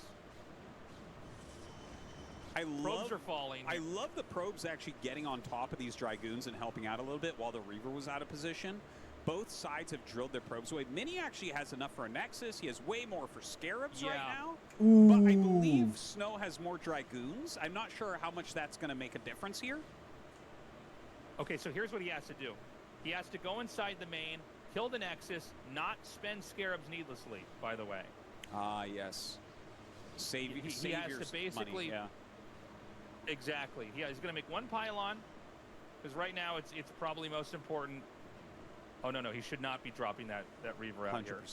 Now, if you look, Snow actually has shuttle speed. Although I guess they both do. Do they both have shuttle speed? I know Snow does. Feels like it. It feels like it when I see this. Oh, yeah, right. Just by how fast the shuttle's moving. Like, okay, he's going to make a bat. Oh, interesting. Okay, Artosis, never mind. That's I thought he was going to make a Nexus. Oh, no, he still has enough for a Nexus. I don't know why I keep thinking Mini's already spent his 400. So the battery is genius. He's trying to bait Scarabs, man. I love what we're seeing here. This is in the nit and gritty. Fill up this Nexus in the main. Now, Snow cannot mine. I don't know if he has any more probes, but he can't make another Nexus. That's the most important thing. He does not have the money to make another Nexus, and Mini does. So Mini can make a Nexus in his base and start mining from Snow's base. Yeah. Yeah, see, he made a Nexus. He's gonna mine from his own fucking base. Have a game where Mini is mining. He has Dragoons. He'll have the ramp protected. Now, with shuttle speed, you can do miracles. Okay, so he's going to drop this. It's probably more important to damage the shuttle here, by the way. He's bringing the Dragoons back. 4 more Dragoons for Mini right now. For Snow, I'm sorry. Snow. Yeah, Mini has the shield battery on high ground, and he's actually utilizing those pylons as part of the block. He should try to not target Mini's pylons, I would say, because you actually want them blocking so that he can't get up easily. Now look at this. He actually makes another Zealot, maybe he just dropped that off, but either way. Oh my God. He's so good. He's going to try to push from both sides here. He needs to use that battery. Oh. Oh my God. Okay, hold up. I think Snow actually has enough. Oh my God, this is insane to me. That was crazy. Snow won. That was crazy. Mini's tilted as fuck now. So, he basically... I just learned so much. New wrinkles are forming on my brain. He sends one Dragoon around into the shuttle and makes one extra Zealot. And he can kind of push there, also with his Reaver on the side, while he plows up the ramp with his other Dragoons. I want to say I think the key to this victory was Snow sending his Reaver back really quickly and whittling goons down, because he got about 3 or 4 Dragoon kills with his one Reaver in the speed shuttle when he brought it back across the map. So like as soon as he recognized that the mains were lost on both sides, he went and utilized his unbelievable Reaver micro, his unbelievable shuttle micro. And that's if Mini has that shield battery plus 4 more Dragoons, Snow does not break that. He does not break that. In fact, Mini probably wins the game. So I think really good decision making, utilizing his skill set as the best Reaver microer in the world, wins Snow game number 1. Mini's going to be so good, so crazy. Totally spot on with your analysis there. I think you're right. You send the shuttle and Reaver back and just try to get value there. Guys, we're going into game 2. Snow versus Mini continues on here. PvP, I think, is the most interesting of all the mirror matchups. Terran versus Terran just drags on, and Zerg versus Zerg just ends. But PvP is so expansive. Because Protoss can pretty much fucking do anything. Top left. And this is a very different map. In PvP, maps where you start out on low ground and have to fight on a high ground, the early game is really important. If one person can control the other one's high ground, it's crazy. And never mind. He's actually just going to send a probe right out. So it's like I was saying at the start of game 1, there's a couple ways to play this matchup. And one of them is to just make gateways, I guess not in the middle. I guess he's just going to flip a coin. Oh, I think he did something like this versus Best. So you can fit 2 gateways up here. And there's a 1 out of 2 chances that you basically, in this case, it's going to be the closest. Mini's good at taking these fucking gambles. He didn't rush. Let's say that Snow spawns in the bottom left. You're still almost in the middle of the map. So I think this is going to be near impossible. The Reavers. I'm always interested. Carbot in Reavers. world-class Protoss players trying to hold off 2-gate. This is one of the hardest builds to hold off. And in mirror matchups, outside of mirror matchup. A 2-gate in the center of the map is stronger versus Protoss than it is versus Zerg Terran. It's insane. Yeah, I would tend to agree with that. If they're not ready for it, now if you make 2 gates in your own base, then it's going to be a pretty decent fight. But one of the things that can be, oh, and he's going to scout it right away. So this is oh my God! No. Really? That's insane. That's he insane. checked the center. He checked the center because he saw the probe there and he went, no, that's not supposed to be on the map early. That is so my crazy. God. Well, tell you what, he might still suspect these are center gates, right? So he might just hard counter this anyways. Yeah, it looks like he's still actually kind of looking for it. Nope, he makes a Cybernetic score, so that's not necessarily a good thing here for Snow. But yeah, one thing I wanted to mention was if you are going for the 2-gate, a lot of times Protoss will end up trying to hold it at the ramp. But here you have the high ground as the aggressor. He's looking for it. So Yeah, he knew. It's harder for them to hold that. So that's just something to kind of mention. Notice that he cancels out the Cybernetics core and immediately adds his own Senki Gateway. But that's a lot later, so there's going to be more Zealots here for Mini. Yeah, he's going to need a battery too. This is Mini's probe getting driven out right now. So if you can get that second gateway up, usually you're much more likely to hold. Oh, he's going to put down his own battery. Crazy. Snow has been putting in a lot of work trying to get that probe for Mini. There's the shield battery for Snow a little bit quicker. Notice Mini's trying to retain health here on the Zealot. And Snow is really working on that probe, man. This is so smart. Oh my God, and he gets it. Yeah. Finally, the moving shot actually punishes a Protoss player. Yeah, he actually... Now he can't do his own battery. What Mini wants to do is like throw down a bunch of batteries and kind of snowball the damage. Yeah. He's going to make a second battery. He's actually sending another probe out here. I think you kind of have to. You got to really commit in this moment. Fourth Zealot coming up here. And, you know, this is so hard here for Snow. He has He's kind of being pulled apart at two different sides. Yeah, the double battery is super, super helpful. If Mini had a battery, I think he'd be fighting at the gateways right now. But this is a smart move for him to kind of switch that up because his probe was killed so early. A really important moment there by Snow. Okay, he's going to target down this battery. I love the targeting of the battery, too. Man. It's like, you may as well because it's going to heal the Zealots so much. So if you can get that kill, it's going to be a big deal. Oh, going after the probe again. Almost gets it there. Okay, so they're both diving on each other's batteries. Another battery's going to come down here. I don't know if he got the cancel or not. Man. I mean, Mini's got a lot here. He has a lot of Zealots. It's crazy. But the two batteries are helping out Snow quite a bit. Ooh, good surround on one of the Zealots there. Really good execution here from Mini and Snow. Another battery's done. Another battery's done, but it's not quite close enough for Mini to use it just yet. A third battery starts here for Snow. Two more Zealots come into the fray. I think the damage is snowballing. Yeah, Mini's going to just do a big charge reset there.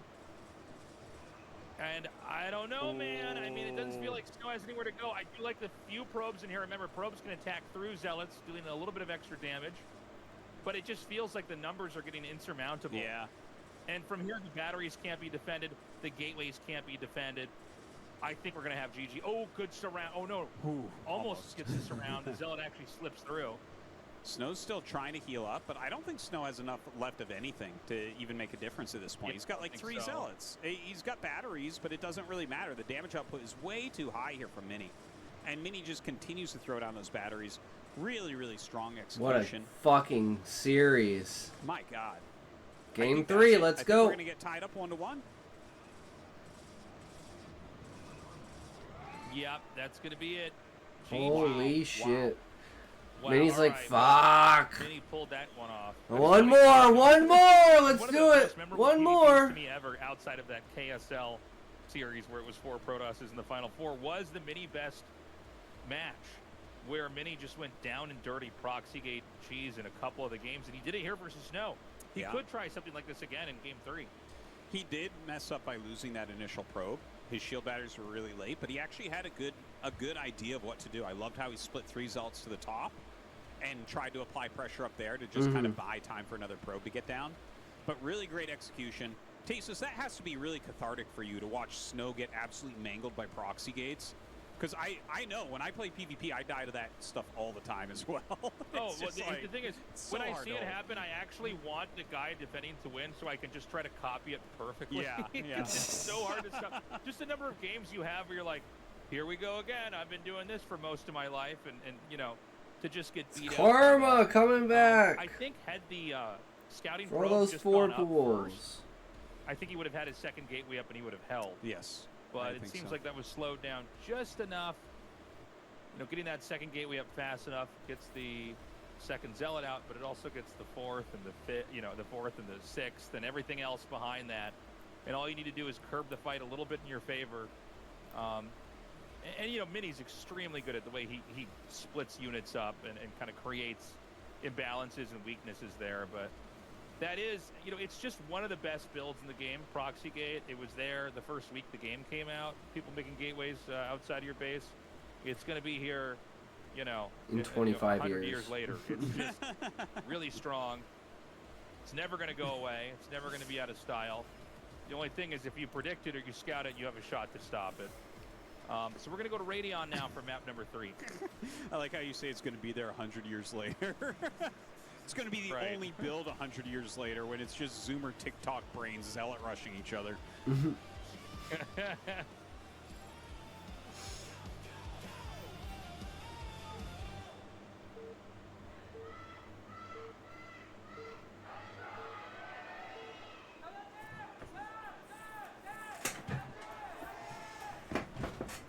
In the top right is Snow. The bottom right is Mini.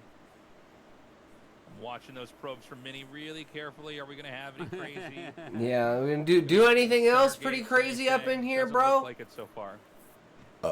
That would be insane to do that twice. If he did that twice and made round of 8, I don't know if I would be happy or sad. Or Yeah. disappointed. Like I don't know. This is I know I fucked have up, man. emotions How did like this that. happen? I'm thinking back. Remember this trip we went on back when you were in Korea, where we went to play in like some of the ASL qualifiers? I can't remember where we were.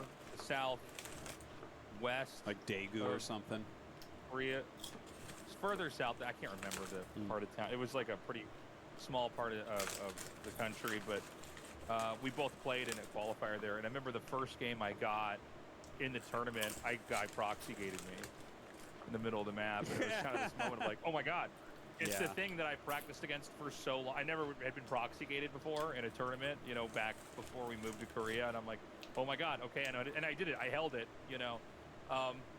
But it's one of those moments where it's like, oh god, okay, I definitely have practiced against this, but this is really hard. Yeah. You know, one thing you can do if you get proxy gated, by the way, is you can man or pylon them. That's a really powerful technique that basically just kind of grinds the whole rush to a halt. Is if you can man or pylon them, you will. They don't have anything to kill the pylon back at home other than their workers. It takes a really long time to kill it with the trapped probe, and your economy is already having a very hard time supporting 2-gate zealot plus pylons that you need plus shield batteries.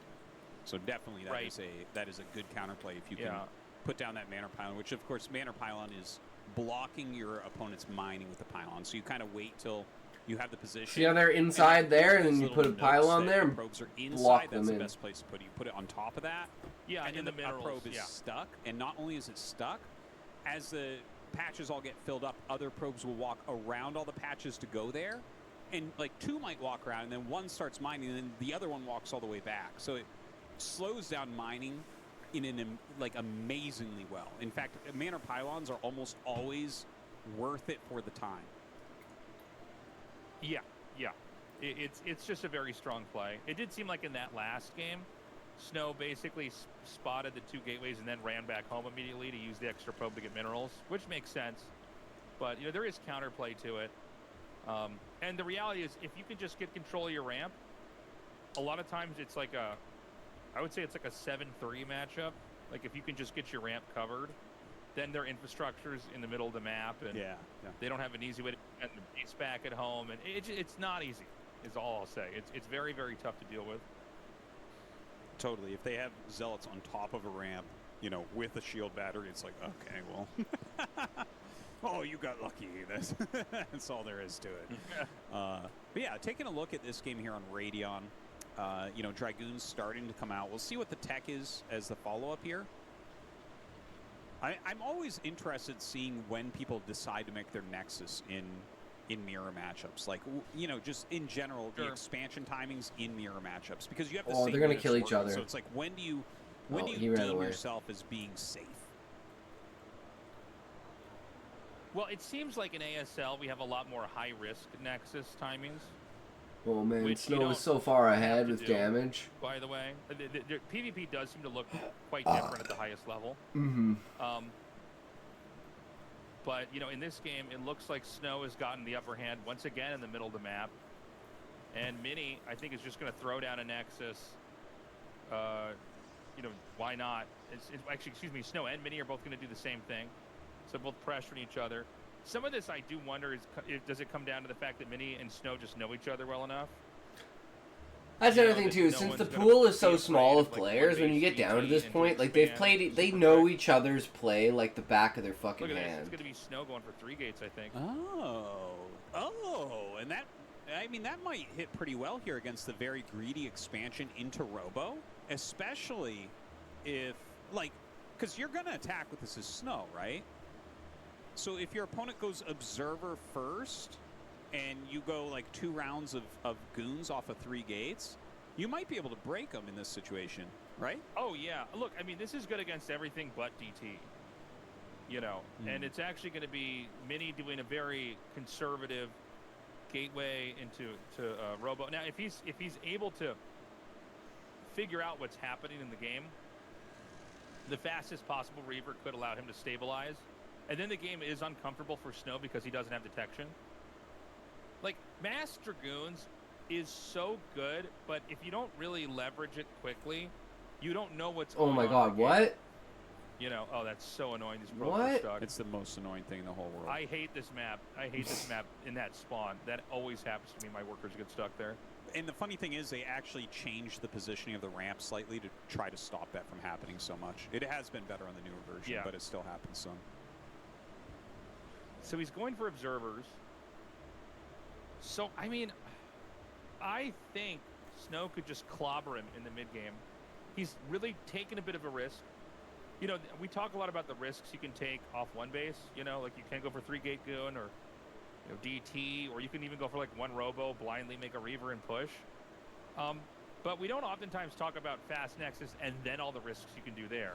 And they're just almost like exaggerated versions of what we were already talking about. Now, the Dragoons are going to come down. Snow's control has been really superb here. Actually, both sides are looking incredible here. The damage distribution for Mini has been pretty painful here for Snow. These extra Dragoons in the back. Oh, dude. Mini seems to be getting the insane exchange, considering that Snow had the upper hand Dragoon-wise, like Dragoon number-wise. Mini's Zealot. Snow is starting to win here. Yeah, Mini's Zealot has done some insane work in here. It's actually put out a ton of damage, and he'll end up losing that. But these Dragoons are low, like really low, those 2 Dragoons. Now, he has 3 more Dragoons coming down, but 2 will be popping out for Mini, and he already has the Reaver tech, so there's definitely a Reaver on the way right now. Okay, he's going to come down again. I think you have to pull probes here for a moment, but you know, if he gets a Reaver to defend, maybe there's still a chance that he can get like some counter harassment damage done. Yeah, you're going to have to stack probes here. 3 Dragoons will one-shot a probe. The Reaver should be out. I think he should be trying to get shuttle speed. Oh, dud? Yeah, dud. So sad. And, I mean, look, Mini survives.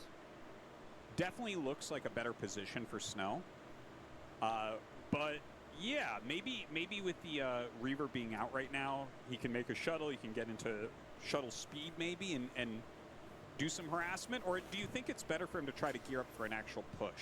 Is the harassment, like, too obvious? No, I think that shuttle speed is almost always worth it unless you're doing some kind of just like one base all in. Yeah. Because the shuttle speed, I mean, you just get so much more value. You're so much more likely to save your shuttle or even in like shuttle Reaver Dragoon fights, that you can keep your Reavers and shuttle alive.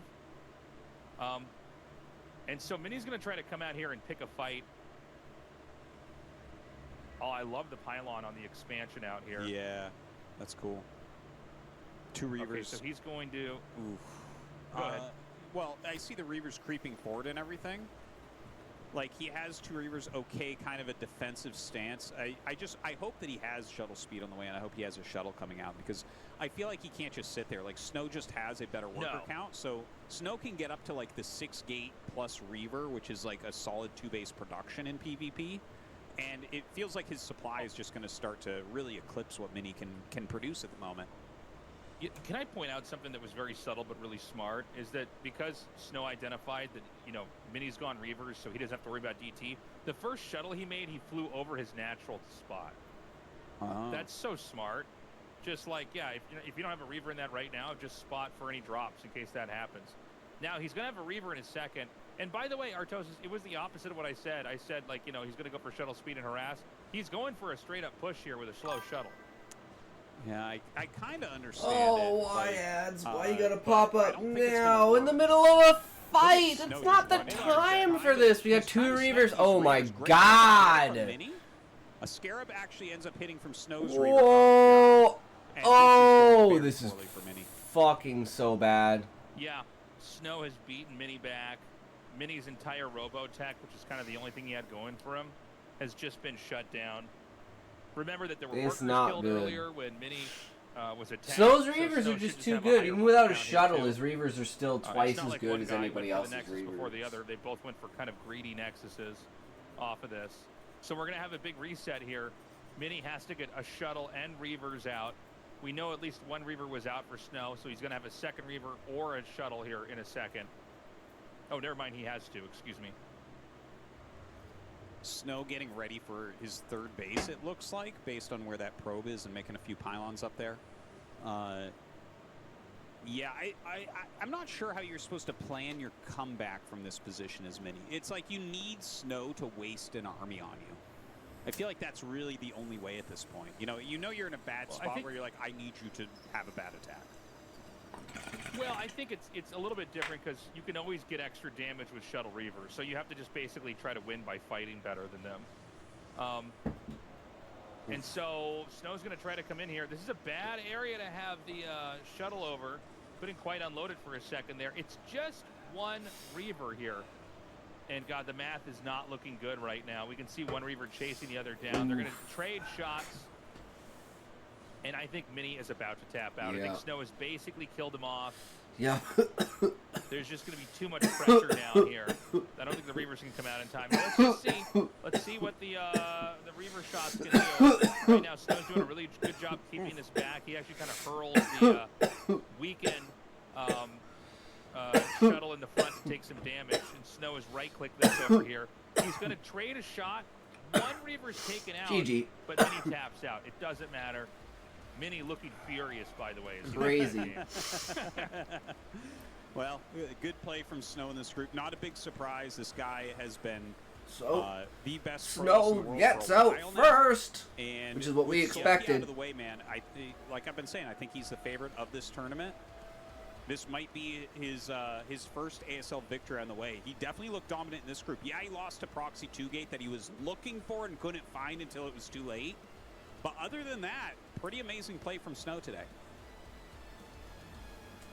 I enjoyed that PvP. It's interesting to see how often we have both guys just rush into a Nexus off 1 base. You know, I guess if you're good enough at controlling, you can basically just hold that. You know, Snow, he really seems to understand the decision-making so well. That was just such an impressive punish there. We're going to be going into an interview here momentarily, unless they try to show us some kind of a highlight. There it is. Okay, here we go, highlight time. Well, this was Mini's so this angle sucks. Yeah. This angle is it's really hard to push in. You always want to have a nice spread. You know, you can see that the area is tighter right now for Mini. And that means that Scarab shots are probably going to connect with more targets. He also had like what looked to be about 5 Dragoons rushing in, because you can more easily gun down either a shuttle or Reavers or anything, you know, like that. And from there, it's like a losing battle. You're just behind. It's hard to play from here. You know, because the Reaver, there was at least one Reaver alive at the end there. It was, you know, one where like the whatever you increment out, you're going to have more of there for Snow. So he always had true Reavers when there was only one, or an extra shuttle, Thank or you whatever for it's going to redeeming be. chair You know. dance. It's why, you know, Sinister! Hey, what's up, buddy? How's it going? Been a while. Okay, guys, we're ready for that interview now. How you doing, man? Everything been going good with you? You're watching Group C of the round of 16 of ASL Season 20 as we have this group's first place finisher moving on to the quarterfinals. It's Snow. Congratulations. Thank you. Snow gets out Playing first. into the round of 8 today. I would first like to ask how you're feeling. It was hell losing that second set. Not bad, just learning how to stream in VR. Ooh, that sounds And I wanted to fun. advance no matter what. My plays went as practiced. You advanced to the round of 8, taking the winners match 2-1, but first it was Sharp you defeated. You went for carriers. Do you think carriers are good on knockout? When I practiced, my win rate was about 30%. I originally practiced something else. You did I good. You can decided to rest now, give that babe. up. I focused on versus Terran, Oh.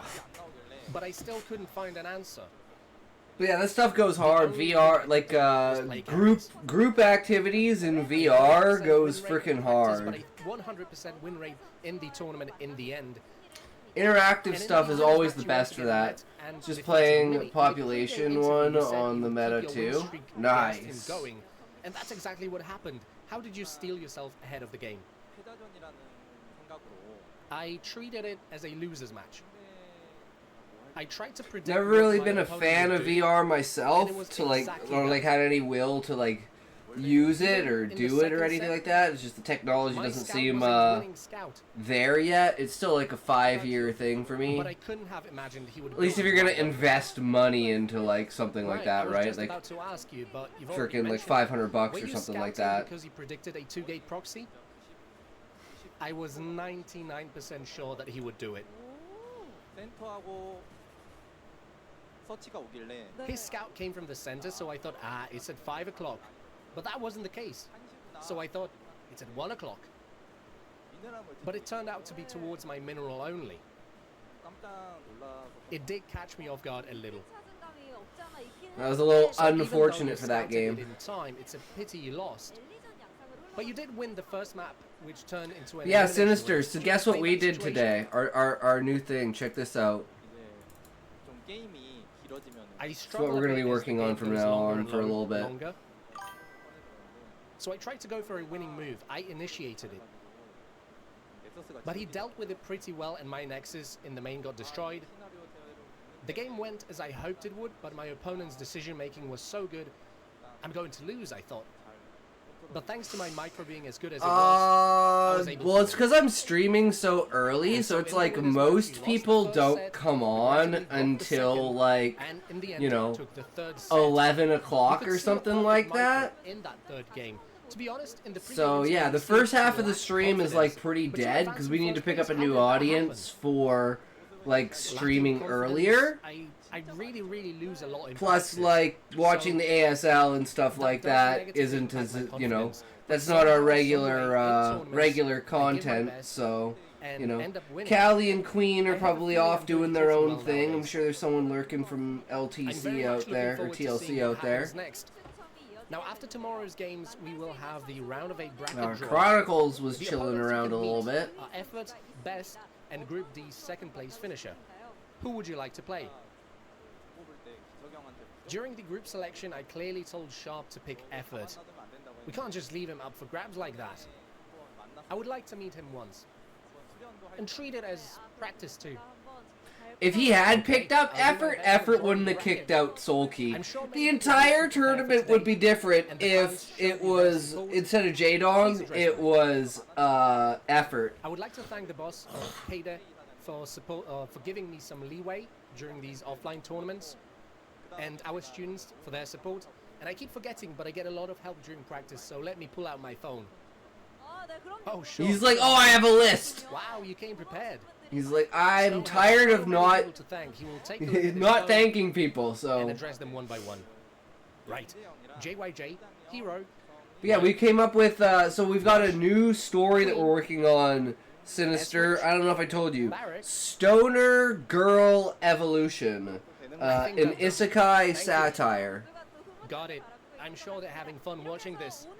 And that does it for our interview with today's first player through to the round of 8. Once more, congratulations. Thank you. Oh, wait. Hero and Queen. Hero and Queen, they help too. All right. Congratulations. Let's now take a look at the events we have prepared for you. Yeah, we're gonna start doing like episodic type things because there's been so many we will host a raffle amongst those who correctly like evolution style isekais. So we've got like this whole freaking world built out with all the characters and everything, the whole event of how the isekai happens. And we're taking basically every trope of isekai and throwing it all together into one giant bucket. You can win a Razor Viper V3 Pro. I need more points so I can freeze you. Please show your support for the players and you might win a prize. We now have 3 players left and just we got a bunch of new stuff that you can do too, Sinister. Who will move on to fight in the quarterfinals? You get enough we will take points. a short break and return with the losers and decider matches.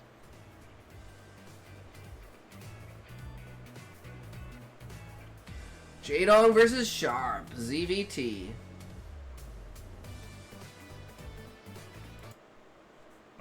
Time.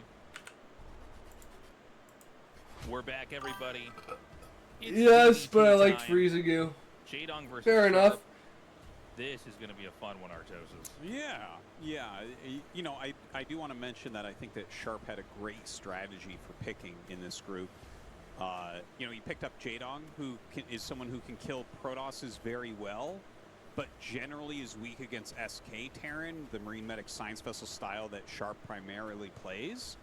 So I think he was a perfect pick for Sharp, but the thing is, Jadong is really new and improved right now. So with Jadong at his current level, and Sharp, in my opinion, his weakest matchup is versus Zerg, I find this to be a little bit of a coin flip. I'm really not sure. I hope Jadong gets out because I want to see like either an effort Jadong or a Soma Jadong fucking final. Even though I'm pretty sure it's going to be Soma effort. If anything. He doesn't seem to have the same kind of magic. Which would be crazy to have a Zerg versus Zerg final. When he can engage and take him out, but I don't know. 7 games over in less than 35 minutes. Go at it. This is going to be fun. Oh, they didn't go to Game 7? No, they did go to Game 7. It was Zerg versus Zerg. I'm not sure if we cast in ASL. I've definitely seen them fight against each other before. But sure. Yeah, I don't know if we've cast this matchup before. Not anyway, sure about it. Guys, we're going to go into this best of 3. The loser is out. The Winnie face. Winnie! The Winnie! Hurry. The Winnie! Even Tasteless messes his words. Once in a while.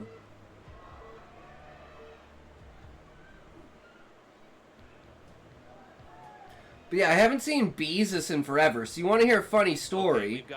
So Beezus was like, stop using Notepad and use Scrivener. I'll buy you Scrivener if you like it. I liked Scrivener. I haven't seen Beezus since, so I had to fucking buy it. I'm so pissed. Map number 2, so we're going to see that island map, and I'm very excited It's to see how exactly why I didn't want to use it to begin with, because I knew this would happen. But no. So next time, no, you gotta buy me the program up front, motherfucker. I ain't falling for that shit. That was $80 goddamn dollars. That's bullshit. Yeah. For a fucking typing program. With, like, your what the face fuck? and the vulture goggles, and you got that big beard. Tasteless would be a vulture, and Artosis would definitely be I think it was a 7 racks, not a 6 racks.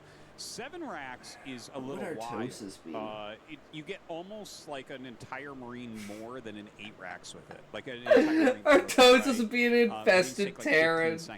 Not even a Terran By unit. skipping that additional SCV, you get it out pretty substantially quicker. So there's definitely a lot of potential here. If it's a pool first from Jaedong, Sharp will be in a lot of trouble. But nope, it looks like Jaedong is going to go for a hatch first. His Overlord will scout this rather quickly. But it's going to be a very strong rush. Noticeably stronger. Have you written anything, Sinister? Have you been working on any of your damage writing to at make all? it pay off. Yeah. We don't see this that often in No. ASL anymore. Very rare. It's actually a pretty old build. But, you know, there was a period where, like, so much of TVZ was bunker rushes. We basically got to test out every conceivable one that there was. Oh, my God, he doesn't see it. Okay, he's still moving up. I thought he had stopped the Overlord for a second. I was like, why would he even stop moving there? So he will see this coming. Meanwhile, we already have moving out here. And, you know, taking any So damage much on this free Marine damage. is so bad. Because you're not going to have any way to heal this Marine, you know, from the start of the rush all the way to the end. There are 2 SCVs here. It's actually quite hard to do a moving shot with an SCV. It doesn't have the same capabilities as a drone or a probe. Yeah. So we can't snipe that that one down there. Now, workers are pulled, and Sharp wants to enter into a defensive formation. The longer these workers are not mining, the better. Yeah, 2 more he workers doesn't are pulled, necessarily because have to the Marine's gonna engage. be He has to inbound here. prevent There it is, them just coming down the from top of the doing screen. anything. The bunker's going to be made at a distance. I tell you, this is And now actually... Sorry. The drone's going up, like you said, here to try to catch the reinforcements. This is actually kind of a brilliant idea from Sharp to do 7 racks. 8 racks have fallen off. Zergs have gotten very good at blocking them. Like, obviously, it's still a usable and good build, but, like, he already has 4 Marines down here before the Lings are out. That's just something that doesn't occur with the 8 racks builds. Oh, man! Dude, this game's going to end. He gets all of them in there. Oh, my God. So much damage. He's going to start the repair. He empties them. Woo! The Marines can actually get the next bunker. There's at least 2, I think. Yeah, 2 of them got in. And look at the micro from Sharp keeping his SCVs alive by loading and unloading. Pretty insane. Oh, my God. Really, really good damage there. And I think he's still ahead. Forced a lot of Lings. He forced I think Sharp's still ahead because he killed a bunch of drones. He forced the pull. He forced Lings. As well. So like he just needs to get a bunker up himself. Ended up working out pretty well. Like Jaedong still holds. The game is definitely still playable at least. At least he got an SCV. That Very helps. Yeah. So, I mean, there's a couple more Lings that are made here.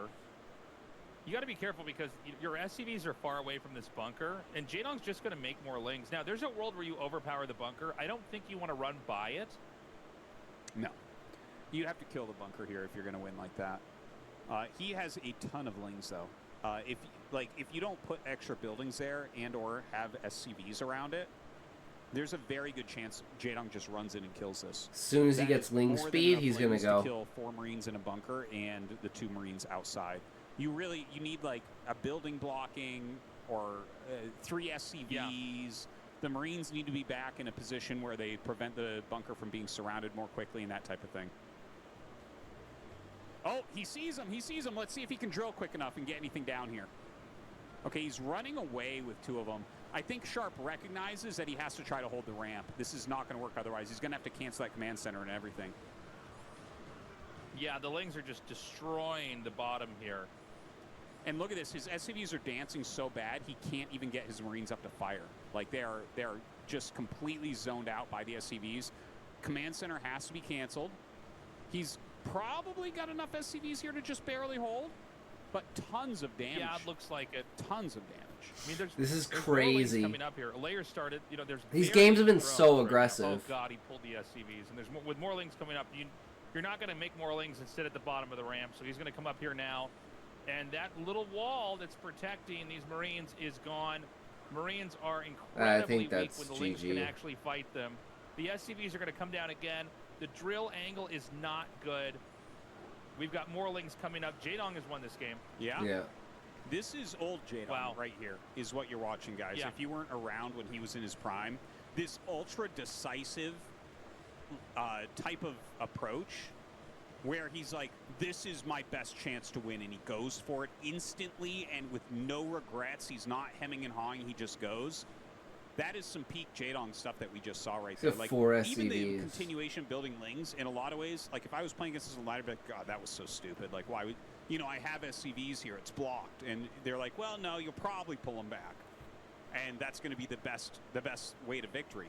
Really, really, really well done by Jaedong, and from here you win 100% of the time.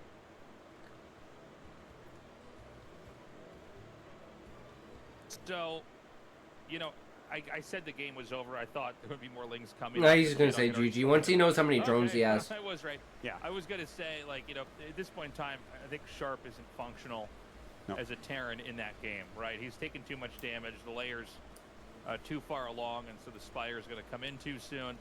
All I'm trying to say is that I think Sharp can't do anything to win, and I think Sharp came to that conclusion at the same time I was trying to make the statement. The game was still He was going on. hoping So, that he only had Sharp like a 6 great opening. drones. But he's like, you have 6 drones at your natural. Like, You're you're going to have like 6 drones at your main. I'm He's going to try fucked. to punch back twice as hard. He's not going to try to trick you later on. He's not going to try to play from behind. And, you need to have the SCVs there ready to defend. You got to have the buildings blocking, like Artos has said. I think floating the barracks up into the main, maybe that early was a mistake. And so Jaedong is now up 1-0. Yeah, he needed the barracks to block the barracks as part of your wall there, like to just put it on the side of the bunker. The bunker. I think that's a much better play. But either way, we're going to go to Roaring Currents. This is our island map with the high ground natural. I've seen a good amount of TVZs here. We'll talk about that in a second as we're getting into game number 2.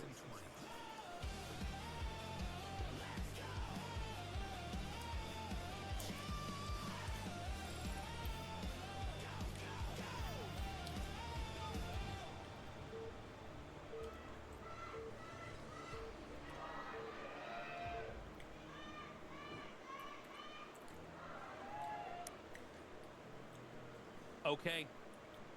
In the top right here is Jaedong. Bottom left is Sharp, and we're finally on this map. I had almost forgotten about this map entirely. Yeah, this map is So crazy. many paths without seeing it. Always vetoed. But we're getting into round of, like, best of 3, best of 5, best of 7 territory. Where it's going to have to eventually wind up being shown. I was excited for this, and then Carbot Zergling! Finally, we got a game here now. So, yeah, I've seen a fair amount of games on this map, mostly Terran vs. Zerg games on this map. Whether that's in the Race Survivor series or replays or on people's streams and all that. The most common thing that we see on this map right now is, first off, there at this position for Sharp, there's a Zergling type wall in where the Marines pop out on the inside. So you're going to do that every time. There's no reason on earth you would not do that wall. Unless you were going to... The thing is, you can't even hit a Marine medic timing push because this is the longest rush distance of any map. Ever. To get from your natural to your opponent's natural takes years. It's insane. So, anyways, the almost unanimously, it seems, amongst top Terran players, everyone likes to go for 2-port Wraith after expansion here. And the 2-port Wraith really gives you a lot of flexibility of what to do. That's what I've seen by far the most. As far as Zerg strategies, we did see Larva actually beat Sharp here with a Crazy Zerg opener. I actually think Crazy Zerg is probably the best idea for Zerg on this map. Because Crazy Zerg is going to allow you to get some Mutalisks out, some Scourge out and all that. But also be able to afford Overlord drops and possibly take islands. So... Yeah. And just for the audience, because whenever we say Crazy Zerg, it doesn't mean anything to anybody unless they've heard this explanation in the past. But the idea is that you're basically not relying on lurker tech. You're going to try to get lurkers or defilers. Into ultras. You go straight into ultras and drops really quickly. There's a version of Crazy Zerg you can go for Queens too and try to get in snare and stuff like that. But yeah, it's a very different way to play the game. That just doesn't look tempo-wise at all like a normal TVZ. Yeah, and it's generally they call it Crazy Zerg. It's fucking crazy why anyone would ever do that.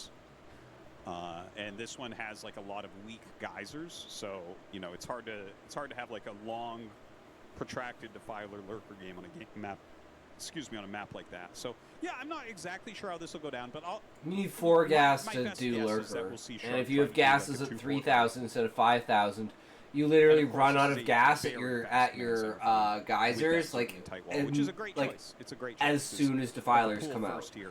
Like, defilers come Unless out and you you're run out hitting of gas this and you're build, like, fuck. You're going to be in trouble for your pool first. I don't have enough for consume, I don't have enough for lurkers, I don't have enough for fucking So we've got that expansions, I don't have enough for upgrades, And, like, you you know, instantly we should run out of emphasize gas. here, there's a lot of islands. No on this map. Scourge. And we don't really, every once in a while we have a map with an island on it, so that's not a huge deal, but the Yeah, this islands map seem is to be like, fucked. if you can just control that and not have that taken away from you, it's going to be a very, very tough game for the person stuck on land, because technically, usually in island map games, if you get a control of like 1 or 2 islands, you have control of almost all of them.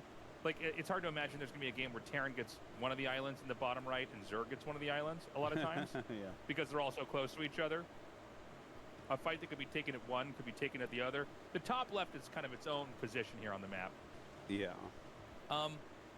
But yeah, like Spire. so we'll see. You know, if He those saw do get it. seized, and then how exactly this pans out. You know, we cast fights over islands so little that I'm kind of not sure where each race is at. I mean, obviously, like, okay, Guardians are going to be good to attack into an island. You know, they can hit the turrets from afar, but I don't know if that's exactly what it would look like in application here. You know what I'm saying? Yeah. Yeah, it is very hard to say how things will end up. The thing is, each of these islands are really well designed because they all have good drop areas. Like, if you have an island that you can literally fill every square up with spore colonies or missile turrets or photon cannons, they become very close to unbreakable. Whereas this map has either high grounds over it or a lot of unbuildable terrain. So, like, if you choose to go drops, there's a lot of area to drop. One thing to note, in case people weren't sure of this, the best, as you scale up towards higher and higher supply, the best anti-air unit in the game is the Valkyrie. The Valkyrie beats every other unit, even carriers. Like, if you, like, let's say you just max out on Valkyries, Devourers, Mutalisks, Scourge, Scouts, Corsairs, Wraiths, Carriers, Battlecruisers, the Valkyries win. Okay, so, like, that should be in your mind of, like, okay, you know, there's the theoretic air dominance, but there's the Defiler. And the Defiler beats literally everything in the game except for the Dark Archon. So it's like, oh, how does a late game look here? If they are battling over these islands, do you try to go Valkyries, or are you going to try to use a Wraith hit squad or just irradiates? You know, there's a lot of different ways that it could be played, and we just haven't seen enough games on maps like this to know which way is going to be, like, the way. The meta. Yeah. I hope we always have a map like this in the pool. It's fun. For that A exact weird, odd, pressing the boundaries map that so we're getting the forces people to I just play have in to a point out that he in a already has different +1 way. ship of weapons on the way, which is insane. I've Yeah. never seen it this fast in my entire life. Well, it makes sense. It's one of those things you look at it and you go, of course.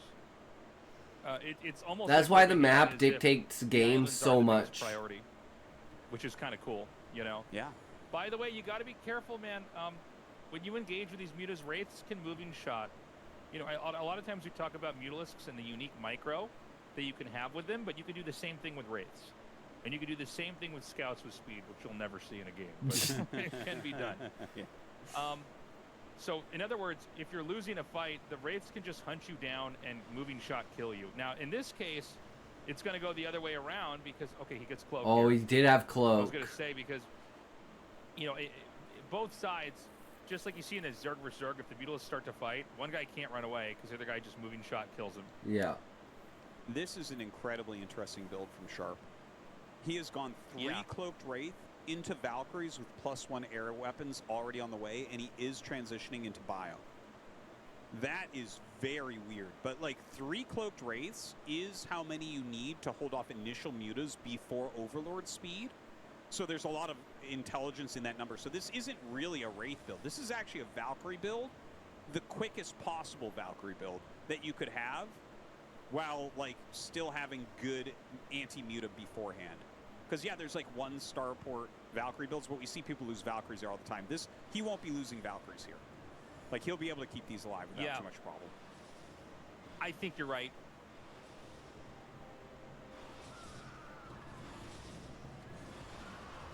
And oh man, the that is a damage is lot of fucking hits on so those. real. So this is going to be kind of a powering Valkyrie build. He's Queen's already, Nest is yeah, coming he's in. already got the More Queen's mutas Nest are going up. to hatch, but the Hydra tech is down Crazy here too. Zerg. We talked about Crazy Zerg. I don't know. He might just still go for layer. Yeah. He's And, you know, there's a lot of. Go ahead. Yeah, no, it's all right. You go ahead. I was just going to say basically what you were saying. I'm like, no, Tastes, I'm going to say everything. I'm sorry to interrupt you, but I was actually about to say the exact same thing. So. Is it okay if I say what like, you were going to say there? Is that okay? So there's a lot of ideas, just like you have in Zerg versus Zerg, or even like you see when the mutas want to overpower the Ogre Zerg gamer meme we have, where it's like the Zerg wants to just kill the Corsair. Ogre Zerg gamer. Ultimately. Some of the same You ideas are here now. just take the club and hit him with club. Take big club, hit with big club.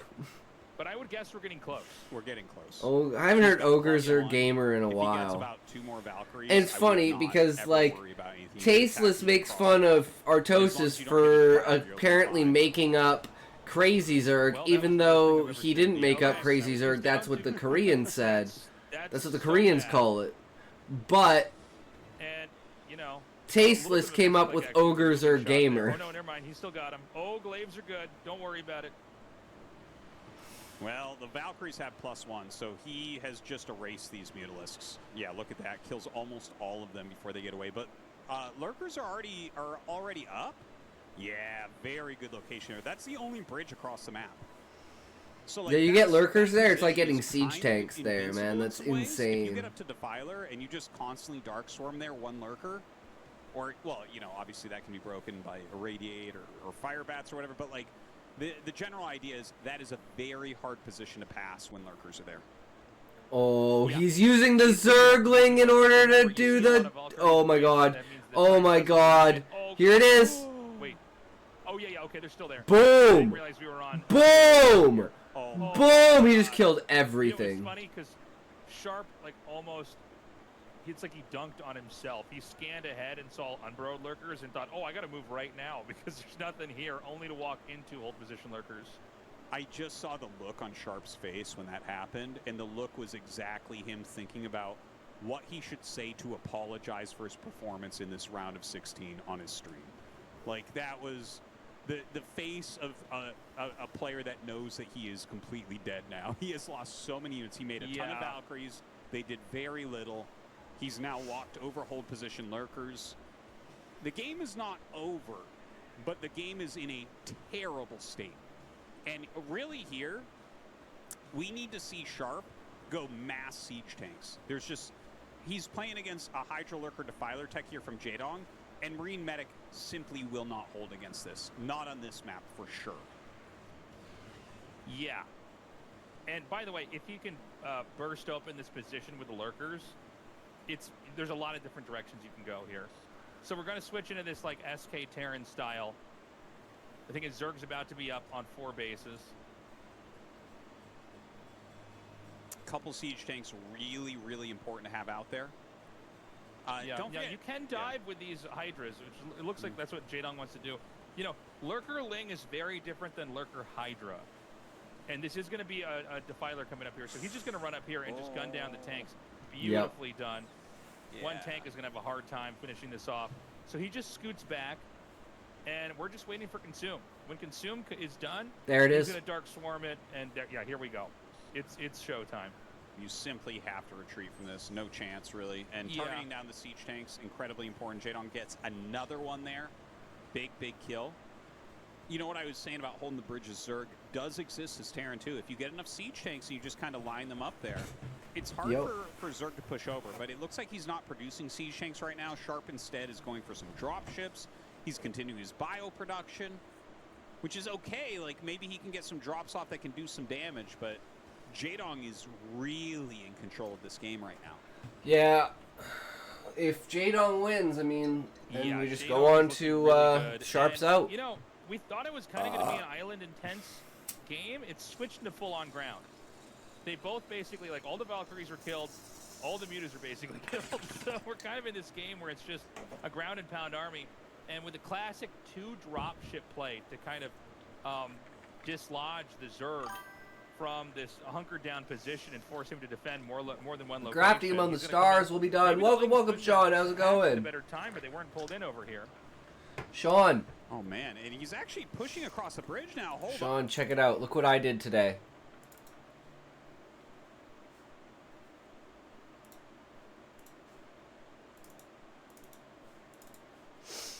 I did a little test.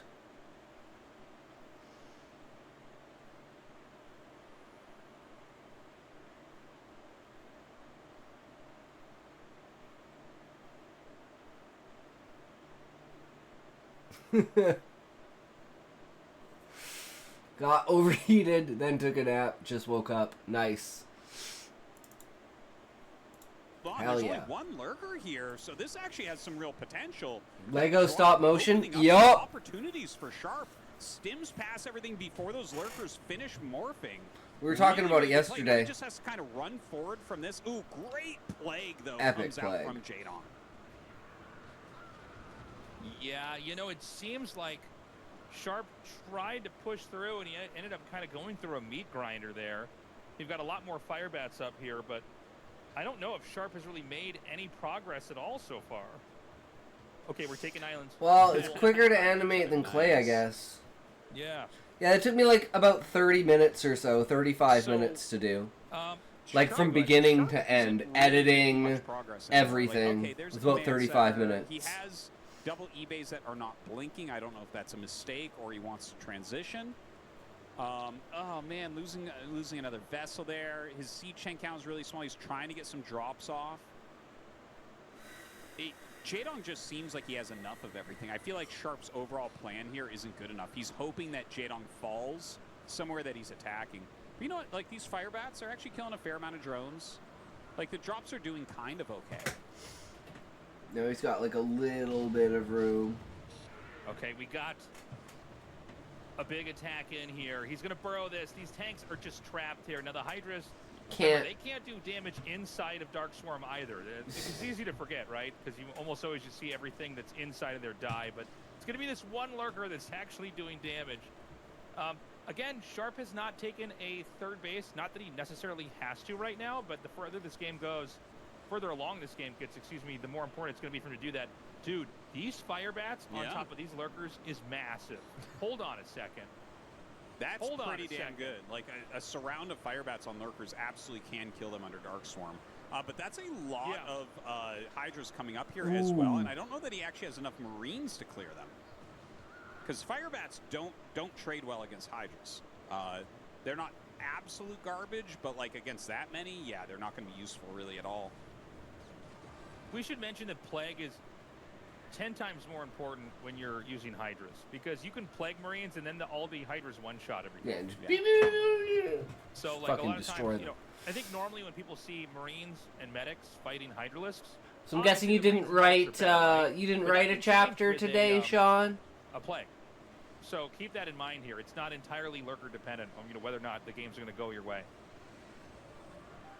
Very good plays here from Jadong, even morphing the radiated Hydras into lurker eggs. The fact that he just keeps going bio and isn't adding in siege tanks against Hydra Lurker shows how desperate he is.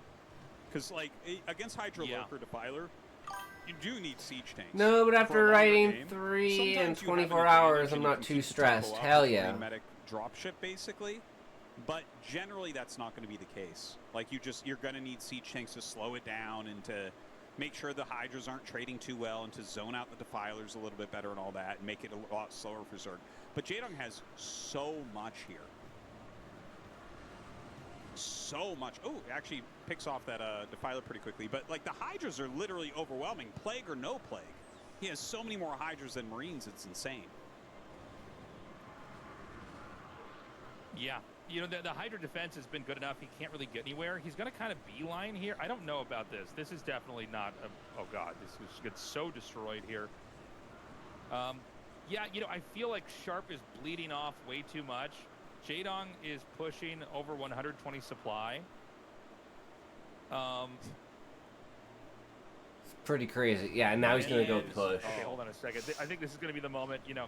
You never want the Zerg to be ahead of you in supply, by the way. Even though they're the swarmy race, you're really actually supposed to... They're supposed to be about 20 supply behind you. Because their units don't cost anything. And this is 20 supply ahead. So, I mean, I can see a very, very simple lurker push with Dark Swarm southbound. He doesn't have cracklings? You know, and the further this game goes, I mean, Jaedong's got islands. I think he's taking the top left, if I'm seeing the minimap correctly. And the only place that Sharp can expand to is the closest place that Jaedong can attack into from ground. Oh, I tell you, this is it's a little depressing to see what's happening to Sharp in the series. Like, so it's gonna be Jaedong versus Mini. Like 4 times. Was the 4th time supposed to be the one that got him? Like what? You know, as soon as you drop somewhere, it kind of brings up the defense in the area. But yeah, looks like Jaedong is pushing through. This is going to be a Jaedong victory very, very shortly here. And Sharp is out of the ASL. Just brutal here. You know, they can't fight. GG. They can't heal. They can't sustain. GG. Sharp's like, fuck. And that's Jaedong smashing Sharp. Smashing him. That's unfortunate from Sharp. I think game 1, Sharp had a good position, but the Mass Sling caught him off guard. This game 2, I liked the Valkyrie opener. It was a cool idea, and he did shred the mutas. And then he, like, tried to push over the bridge with, like, 2 tanks without siege mode, lost them both. He's playing against Hydra Lurker Defiler. He's refusing to make siege tanks. He already has an armory. He could easily go 3 factory siege tank. He already has +1 air attack. So, you know, there's a lot of things he can do there to make the game competitive once again, but he kept trying to go for a kill. It reminded me of watching Bjorn on 1 entrance maps in StarCraft 2 go 3 racks over and over. It's like, dude, he's only defending 1 location. Why are you doing this? We just saw that from Sharp. Sharp's one of the best Terrans in the world, and he's headbutting 1 entrance over and over. That is not how you win TVZ, ever. If you win TVZ like that, your opponent sucks. Simple as that. They suck. You're not even going to beat, like, anyone like that. I don't know what he was thinking. And he just kept dropping the exact same spot over and over. I'm disappointed. I love Sharp as a player. But that was some garbage play, if you ask me, Tasteless. Yeah, didn't even really use the islands there either. No. Guys, short break. Jaedong versus Mini coming up next. Final game of the night. Jaedong versus Mini. Ooh, this is going to be a good match. Jaedong versus Mini, game 1. I would say that Mini pretty much bopped him, but Jaedong was playing a pretty good game overall. Mini just, yeah, his zealots were really, really tough to stop. But this is going to be a best of 3. You know, they're going to, it's not as preppable as the first map that Mini played on. He always does really well in those, where it's like he knows the entire series there is like, oh, I'm playing 1 PvZ on Knockout. Let me bring out my best build. So I think Jaedong's going to have a better shot here. I wonder who you think is going to win, Tasteless, as a Protoss player. I have a feeling that Jaedong is going to win. I do too. I don't know. Yeah, I think Jaedong's going to win too. And I feel like normally I would come into this and I'd say, actually, I think Mini should take this, but Jaedong's looking very strong. I think if Mini can get any Mini's tilted. Macro game, I think Mini can win there. But I just worry Jaedong's very crafty. He's very good at punishes. Let's find out. We're going to go into game 1.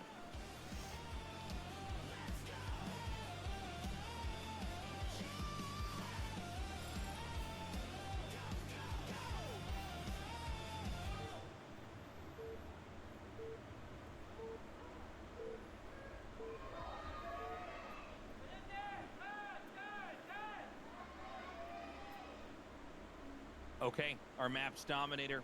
Jaedong in the center right, Mini in the bottom left. Final plug of the show, guys. Consider signing up for the Patreon. We need your support. We would love for you to join us on there. A lot of people have been signing up lately. And, you know, it's an exciting, kind of joyous time to see StarCraft 1 doing so well.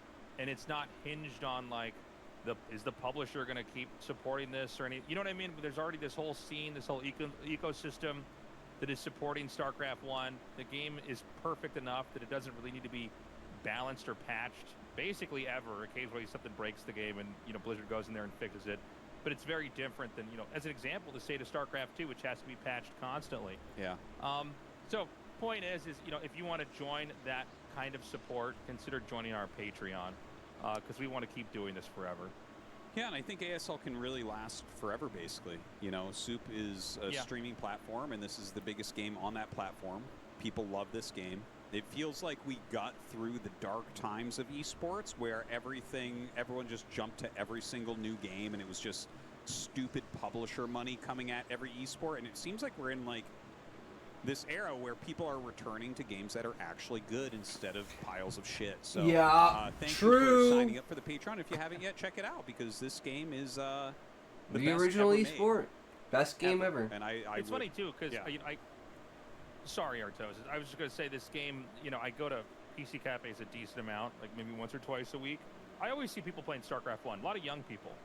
I was watching someone who actually looked pretty good, like laddering. That was pretty wild. But a lot of times you just see people playing fun UMS stuff. But yeah, I don't know. I guess it's just, it's a good feeling when it comes to StarCraft 1. It is. In the state of this game. Yeah, I mean, the UMSs are amazing as well. I like that's use map personally. settings like I still play one of those or two. Basically of those trigger settings where it's like they're anyways, some usually they're like tower defense or like survival based here, or something Dominator. like that. It is a gateway expansion from Mini. Jadong, that looks so funny because the drone isn't moving.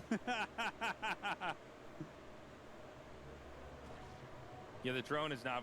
Something's bugged with it. It's not wiggling its tail. It's frozen. It's like a hovercraft right now. Yeah. But whoa, that's the second hatchery. What? That is crazy. Look at that. What, the up in the top right? Yeah, that is an insane spot to put that. It's a funny spot. Yeah. Why? Like, it's so far away. It feels like it must just be to hide it from him, right? Well, a lot of times you try to figure out where the second and third hatch are because it gives you an idea of like how you can engage and scout later and all this. But yeah, seeing it up there is wild because it's not going to help you with a rush, right? But first of all, let's see. I guess it's even an if, but let's say if Protoss tries to scout for the third hatch, they're probably not going to find it because I wouldn't look there. I don't think most people would. Yeah. Well, it is really, really far away. Now, these Lings coming in, and he's actually trying to take the engage here against Mini. I think he made more than Mini had expected this early. And Mini has good micro there, so as you see, he does kill a lot of the Lings, but enough coming to kill another Zealot, but not quite enough to kill two, I'd say. Yeah, well, so and he gets in. Gonna run into the main. And he's going to have this other Zealot out here to try to fight. Now, there aren't more Zerglings coming, but, it's a scary moment for the Protoss here. Is that a battery? Yeah, he's making a battery over here. This is something like I always forget I'm allowed to do. When this happens to me, it's like, it just does. I'm just so busy trying to, get by with the bare minimum. It's like, actually, I could just throw a battery down here and then kill it later if I needed to. But yeah, forcing that battery out is a big win for Jadong because obviously that's 100 minerals down the toilet because there is not a Ling all in. That's a whole Zealot. Well, he did spend a lot on the Lings, I guess, and I don't think they got really that much damage, right? He's killed a couple Zealots. He killed like one probe so far. I guess he has some in the main base, so there's still some potential for damage here as well. Letting those heal up a little bit so that they won't die to a single Zealot hit. But yeah, from here, Tasteless, if you're Protoss, are you sitting here thinking, oh God, I hope it's not like a Hydra all-in? We've seen a lot of people lose to Hydra all-ins because they have a shield battery. You have to remember to kill that thing. Oh, sure. Yeah, well, it's in the way of the cannons. At this point in time, I'm just in a bad mood because there are Lings in my base, so I already know everything's going to be slowed down. They're getting information.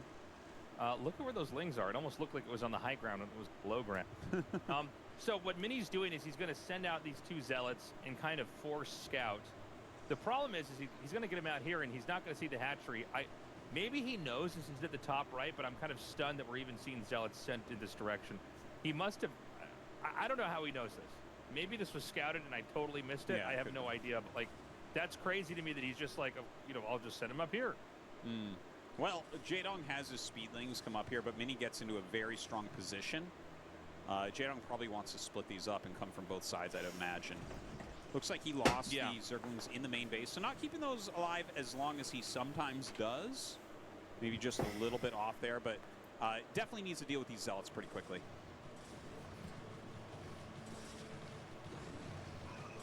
Yeah, so this is going to get cleaned up. We don't see any Hydra. I'm sorry, I should say Mini doesn't see any Hydralisks hatching, so he's going to be confident this isn't any kind of weird Hydra attack, which is all he really needed to see there. And so we've got the Stargate coming along. The Spire has started here for Jaedong. And Jaedong's going to play a pretty normal-looking PvZ from here on out. I mean, there was some kind of crazy pressure on both sides, but what Mini's doing now and what Jaedong's doing now, it looks like so many other PvZs you could see. By the way, it does look like he's going for air weapons, so probably a lot of speed lots coming out with Corsairs and +1. This one Zealot just kind of appearing up here. Damn. He's so annoying to deal with. He already had to run a couple drones. Luckily, he didn't lose any, and will be able to clean that up. But great positioning there from Mini once again. Doing a great job keeping pressure on with those Zealots. Have to hand it to him. Yeah, going to send 5 more out here. And just see if he can't, you know, kind of force scout this whole situation. He needs to get the Corsair across the map and see the second gas geyser. Or at least see that it hasn't already been, you know, taken and mined up. Because, you know, there's games where they go Spire and it's like you get a couple Scourge. And then there's games where you're going to get Mutalisks and a bunch of Scourge and try to play that style Oh, hold on a second. There's enough Lings here. Oh my God, he could have run in there and killed the cannon. That's so crazy to me. He turns around because he sees the Zealots on the map. But, you know, there's not a sunken colony here. This is I mean, looking rough. +1's got to be finishing any second now, right? You'd imagine.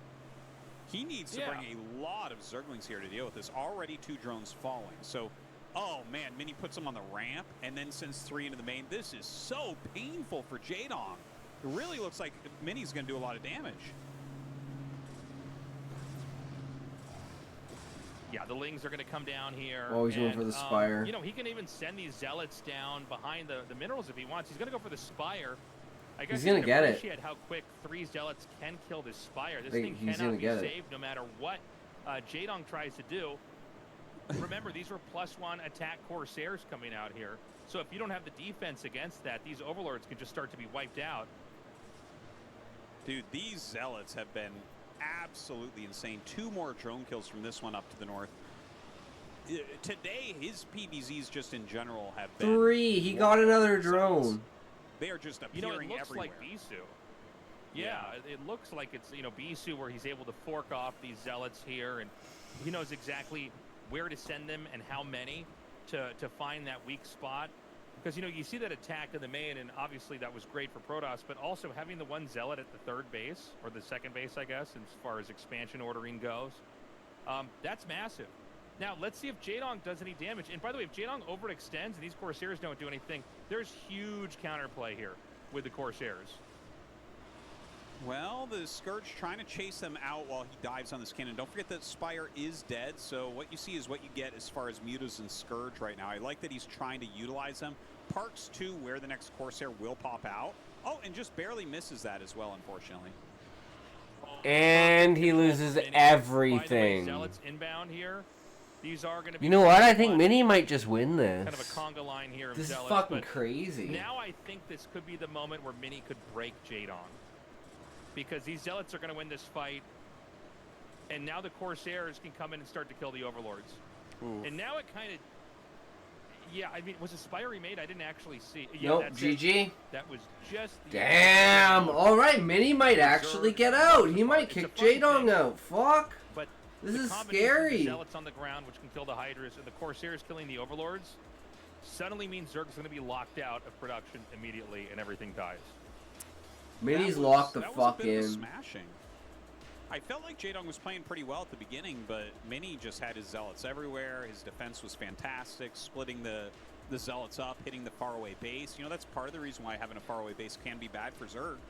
A Zealot shows up there and you have nothing there to fight. It's like, well, your mining is really disrupted at that point. Look at Mini here. Dude, he is I the respect most it. emotional He's player an emotional by guy. miles. Yeah. Yeah. Yeah, by far the most emotional. I mean, whether he wins or loses. He's like, I just need to win one more game, and then I'm in the round 8. Let's do it. Probably quite frustrating. You know, he knows he can take Jaedong on. I think there's that fear of Jaedong in that early game. You know, when those Lings got into the base, like that's a very Jaedong moment. You know, he's kind of able to force. I'm even a little bit surprised he's doing Gateway expands versus Jaedong. I almost feel like you'd want to go for Forge openings just to simplify the early game. Well, I think Mini's so good with that Zealot pressure that it kind of makes sense. We're going to go to Metropolis for the next map. Hopefully Jaedong can kind of bring something together here and pick up a win. Let's get him set to. ASL Season 20.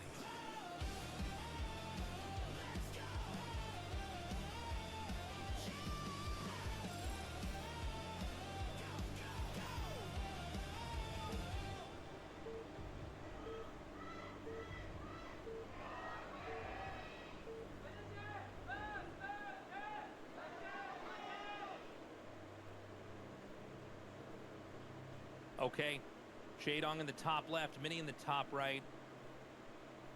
If Jaedong wins this, we will go to the very, very last game of the day. And Jaedong is trying to 2-0 here. Mini just needs one more game. I don't know if this will happen. You know, this map is a kind of modified version of Retro. But we did see Mini go for his weird 2-gate build on this map. 2-gate into Reaver all in. He's the only guy that does it. Oh, yeah. You know, we've seen him do it twice in ASLs in different seasons. So I don't know if he's going to do it this time. It looks like with the probe being sent out at this time, it is going to be a fast expand, though. Not too surprised to see that, of course. That is kind of the standard that you want to live and die by most of the time. So, yeah, looking at Jaedong, like, I don't feel like he's playing poorly today. Just Mini's so on top of it with the Zealots. Is there, like, a certain way that Jaedong might want to alter his play to try to deal with? Like, the thing is, this heavy Zealot. Yeah, I mean, Mini's been going like Mini's been playing so fucking Mini-esque. It's going to be a variation with like just risk after risk after risk. I don't know, man. This game keeps so I think he might play standard now, and that'll throw Jaedong off, and he just macros up and just crushes him. I think that's what's going to happen. Then you have one probe scout. Unfortunately. This one, he did it differently. Yeah, and then the Zerg race all stands on effort and Soma. Which, by the way, we really don't cast this almost ever in ASL. This is, but it's on ladder. It's like, you know, 1 out of every 4 games feels like it's this build. But, you know, it's super volatile. It's very scary. But, you know, if you're like a S-ranked player, usually you can kind of hold off no matter what. Yeah, he's doing a fucking series of maneuvers as far as the build order goes. I think Jaedong loses. I love that he's hiding this probe. This is actually something I do. Whenever I see a pro do something I do, I'm like, yes! Because you need to scout him with that second worker to figure out if is this like one hatch Muta or something completely stupid. But yeah, you can't get your Nexus right away. You got to be ready to defend. You got to be there with your cannons in a high enough number that they can't be overwhelmed. And you also can't let Lings do the run by either. Mm-hmm. I feel like I remember you talking about like Bisu putting a cannon in his main base, or maybe it wasn't Bisu, maybe it was someone else. But like it was Bisu. Was I saw him do that. This specifically? Because I remember you talking about this, about how it's like, yeah, you can run by, but there's a cannon in there, so you're not going to get any probes or something like that. Is that something reasonable for this? So, well, you know, I think you'd want to make a cannon in your main if you thought you couldn't stop him. Okay, so that's big. So Jaedong really deliberately saved his larva to make 6 more Lings as the probe scouting. So this way you don't know what it's going to be. Now, I think the cannon, if I saw those Lings hatch, I would make a cannon in the main. But Mini sort of detects that maybe this is Jaedong kind of pulling a Jaedong here and going for something super aggro. So, by the way, the probe at the bottom attacks the forge because otherwise the Lings will push it away. He does make the cannon. Here we go. Okay. We are actually going to see it. So he probably wants to at least let that cannon finish and then have these probes come down here in mine. This looks like a hold to me. I don't think Mini should be afraid at all at this point. Okay. Look, he's going for it. Ooh, the probe micro is unreal. Oh my god, Jaedong really should have targeted that more quickly. But he goes after the cannons. Hold on here. The probes are doing such a good job blocking, but more speedlings coming in.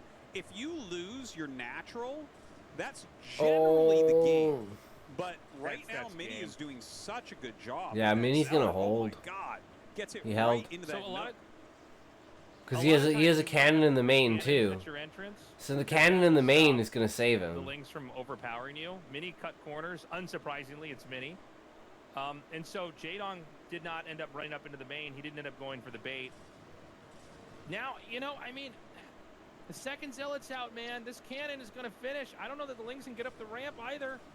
I guess even if they do get up the ramp, then that's when that cannon comes into play, right? He's going for probes. Oh, more Lings are going to get in. Jaedong has 3 hatches here. Does he continue on Ling production? Does he try to drone while slowing This is crazy. Down? I have no really idea. Don't know. Like, I'm not sure how you're supposed to play this position. Like, can this be recovered from into a macro game or no? I don't know. I didn't even realize the gas wasn't covered. Like, that's another problem here. Yeah. Because you do need gas. You can't just be on no tech here. So he's going to send one probe up here. Really, there is an art form to making sure all the cannons are placed correctly here. Like, the cannon in the main is actually a great bait because if they do try to do the run-by, then you just kill all their stuff. But the cannon has to protect the gas. He should have made drones. That's a lot of Zealots. He should have made drones. That is a lot of Zealots in that wall, Tasteless. I'm having a hard time believing Jaedong has any chance to break through there. And he starts mining gas and makes a few more drones. So I guess the rush is over, but isn't Mini pretty far ahead, even though he lost all those probes? Like, isn't he pretty far ahead here? Yeah, I think he's okay because it's a 9 pool. Because you don't have a lot of drones off this. Protoss is making probes. I mean, we saw it right before the rush basically ended, Jaedong tried to target down a few more probes to balance things out. But it's also uncomfortable for Protoss because you can't scout, right? You don't know what's going on. It's going to be a follow-up Hydra bust here. Now, the Hydra bust kind of amplifies the all-in-ness of the position here. Because you have 2 races doing 2 very different things, right? The Protoss is just trying to tech. The tech will set the Protoss free. Corsairs can stop mutas. Again, we don't have mutas coming, but you don't know that. The Corsair can scout the Hydras. Eventually, you're going to get Storm. Storm can kind of beat everything that is a real problem in the mid-game. The Zerg is trying to basically take all the air out of the balloon. He's trying to deflate the Protoss and kill him off before he gets too big. And so the idea is that, you know, the Protoss trying to tech up quickly will maybe not be fully defended at the entrance. Maybe he'll come out with some of his Zealots and they'll be surrounded by Lings. So the Lings are, you know, kind of doing this little orbit through the vacant area of the main, just kind of see what's going on. Mini is being pretty smart. He's kind of treating this as if Jaedong is probably not going to do so. I mean, like Jaedong is going to try to either end this game, either A with mutas or B with Hydras. And that's why you see the very, very early cannon. He doesn't know if this is 2 hatch or 3, by the way.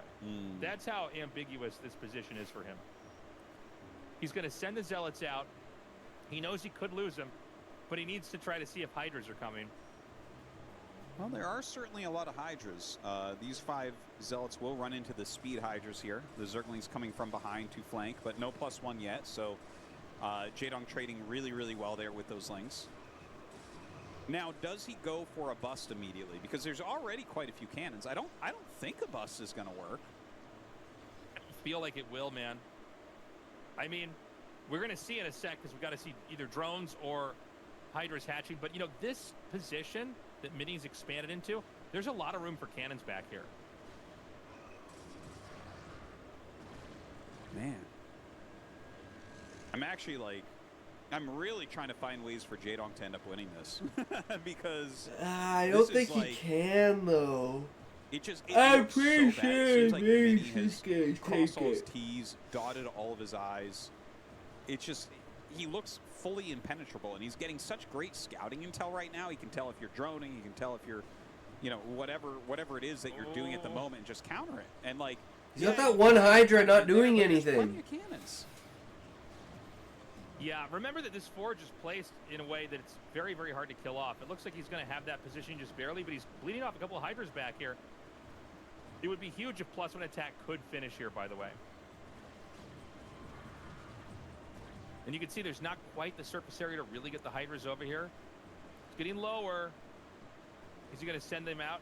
Gets it. Okay, no +1 attack. That's big. That's really good here for Jaedong. Well, he's going to have to make some more forges probably in his main base. We'll see if he goes for 1 or 2 there. Layer coming up for Jaedong. Jaedong actually added a lot of hatches This is here. fucking crazy. Pretty quick No, he's robo going into a coming up, macro game here. Yeah, he's not all in. He did push through and kill off the Forge, so a Forge is being remade in the main. You can see all the Overlords, like, in the whole game are actually kind of in between the second base and the third base. And Mini's gone for a robo. This feels like a DT drop, I think. Yeah. So when you deal with Hydra busts in these positions where basically your main and their main, there's nothing in between, you can go for DT drops. And, you know, a lot of times the Zerg is keeping basically all their Overlords in one spot, like we're seeing over here. He can't afford to have them spread out everywhere because the Corsairs are high enough in number. You could kill off an Overlord here or there. So this is going to be DTs in the main, I think. I might be being too deterministic, but it really looks like that. I mean, a robo that early. Yeah, I think you're right about that. And there comes the DT. We'll see how many he actually loads into that shuttle as it comes out. But Jaedong's economy has recovered really well. 3. Oh, wow. Yeah, it is 3. Oh my god. Oh my god, it is Good super call. crazy fast expansion. So, yeah, one thing about Mini is when he makes DTs in this matchup, he'll actually just make a ton. Like, a lot of people make 1. Like, if you watch Rain, he might make 1, or Snow might make 1, but, you know, he'll go up to, like, 3 or 4 or even more. So, I think the shuttle just popped. Yeah. And so, he's going to expand into the vacant area here as well. Now, he's going to have 1 DT out here on the map like this. This is very deliberate. Because he knows that you're going to need to have this all defended at your entrances, because that's normally what happens when a DT comes out, is you basically do a skill check and see, like, is your third base defended? But it's going to be this attack in the main that's the most important, and he's going to unload that far away from where it can be seen. Uh-oh. And I mean, this is a really crazy. Yeah, this is a crazy attack here. Now, does Jaedong notice? Jaedong's Mini's dead. basically set up a really big distraction. What a fucking by having these series. zealots over here that are being chased. Oh my god. Man. Now, what does he go for? Does he go for... Okay, Overlord speed's done. Might be worth it to try to run out. So he's going to send 1 onto the Spire, and he's going to try to hide the other one. Oh. No, never mind. He's going to go for the Spire on both sides. Yeah, just diving pretty hard on that. Might end up getting it. Oh, he's gonna get it. Yep. Man, 2 games in a row, Jaedong's Oh, Spire's been Jaedong, killed. Like, it felt like he recovered pretty well. He actually still has good supply overall. But Storm... Look at this, Psystorm already in position at this very fast third base. Another nice Psystorm goes down. And Mini is bringing up the rest of his Zealots that were out on the map, so I think he ends up holding this without too much problem. But it looks like Jaedong micros down. Ooh, picking off some High Templars down here, not bad. Yeah, the problem is that this is already Protoss on 3 bases. Oh my god, the DT's back. Ooh. Oh.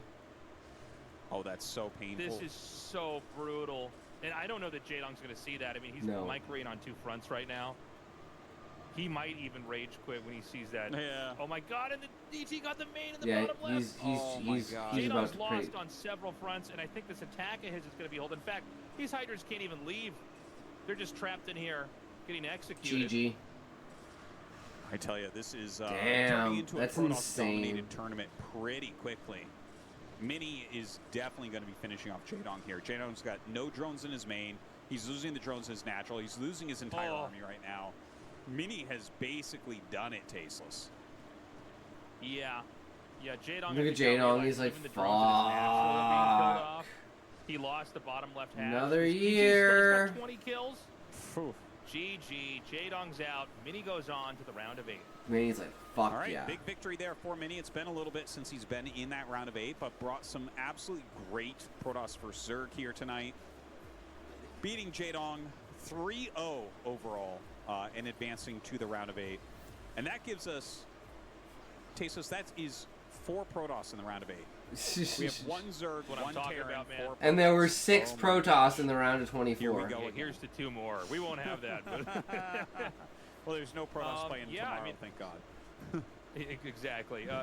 Yeah, look, I mean, we had a very Protoss light season 20 here, but the good Protosses didn't die, did they? So this is going to be just a delightful round of 8 here. And then we've got one more day here for the round of 16. I tell you, it's this group of 4 too. Like Best, Bisou, Snow, and Mini. They've been the top 4 Protoss in the world for quite some time now, and they really are a level above everyone else. Awesome to see them all competing at such a good level, and definitely could be a Protoss champion this season. That would be crazy. Snow, man. Snow needs an ASL So we're gonna victory. do a recap here. So yeah, I think a lot of times it's the 3rd cannons at the front, and then you get a 4. Oh, did he scout this? Did he Oh no, hold on a second. lose an Overlord to a cannon, possibly? Yeah, hold That on would a have been second. something we missed Did we- completely. Oh, that's insane. I had no my idea. God. That changes the Oh my entire God. game. That. Oh, that. Okay, because I was That's wondering. I thought actually insane. he was going to take this at this point. Oh, Yeah. that's so painful, man. That's crazy. That So literally he lost wanted him to the have an Overlord game. over that for when he runs into the main. Then he saw he can take this fight. Oh my God! He this went is like to the clean greatest it up. recap ever. Oh my God, he even Yeah. sent Overlord with Hydras there to find that DT, and he couldn't find it. And his drone count was really solid. Like, he might have been fine if he had caught that.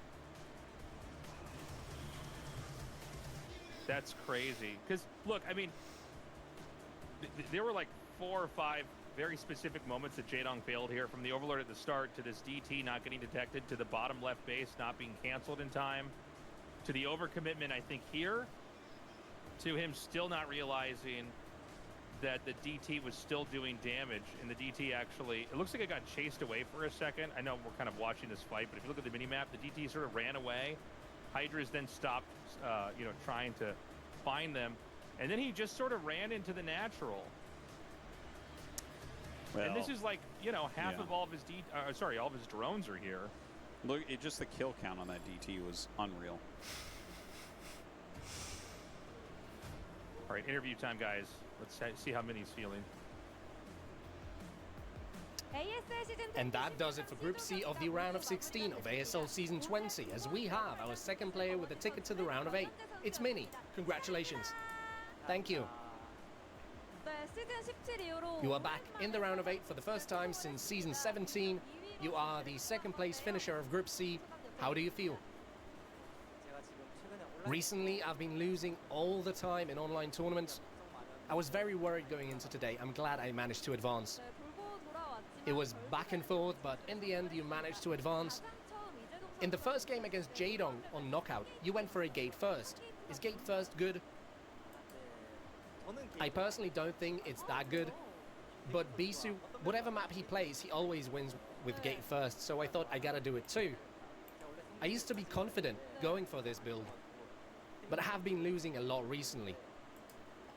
I learned a lot watching Bisou play, but I realized I can't replicate that, so I just ended up using Zealots. Doesn't think it's that good, and yet he won the first set.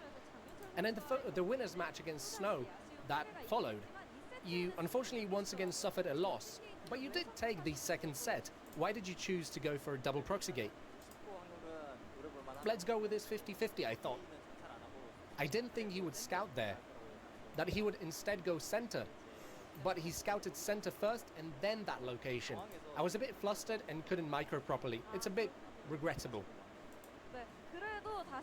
But then you did claim victory in the decider match, meeting Jaedong once more. You were on the back foot in the opening of that first set, but with good judgment and a zealot run by, you ended up winning. Did that game go as you planned? I wanted to play like Bisu does, but I rely on zealots a lot in PvZ. It's my last chance, so I thought I just gotta go for it. I'm glad it ended up working. I see. And in the second set, your opponent went for an all-in. With a great deal of composure, you defended his attack. How did you decide to deal with it? I knew he would follow up with a Ling Flood. My probe survived for a long time in his main, and I felt it would be Lings. But then they never showed up. I thought to myself, did I misread this?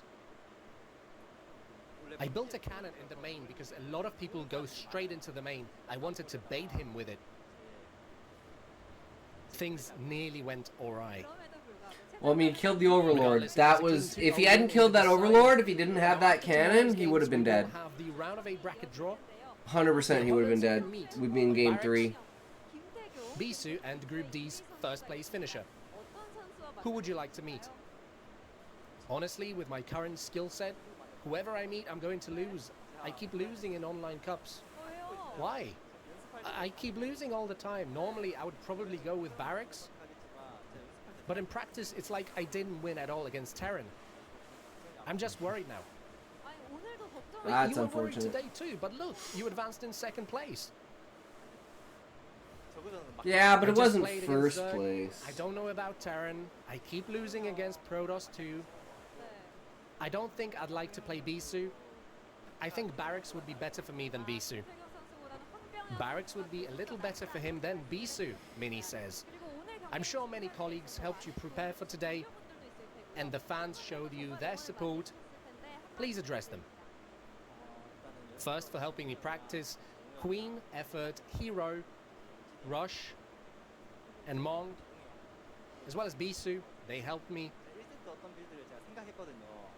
I kept thinking about what build to use in the first game, but I realized it would be no use, so I threw it out. I talked to Calm on Kakao because I couldn't come up with a build to use. He said, I'll think of something and call you, and then he came back with a build I had originally practiced. I told him, no, that doesn't work, it's a trash build. He said, no, I'll prove it to you. I was Zerg, and I was sure it wouldn't work. But yeah, he helped me practice too, so I wanted to thank him. People were quite worried. I would like to go far this season. First, I have the round of 4 as my goal. Got it. Hearing all this, I can't wait but see what Mini brings to the table in the round of 8. Congratulations on advancing to the round... It's the round of 16, right? Congratulations on advancing to the round of 8. Thank you.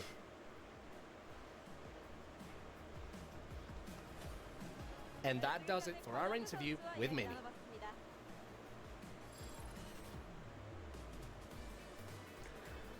Another day, guys. Another amazing day of Starcraft. Crazy. I cannot believe Snow and Mini made it out. I was really thinking Jaedong would make it out. I was really hoping Jaedong would make it out.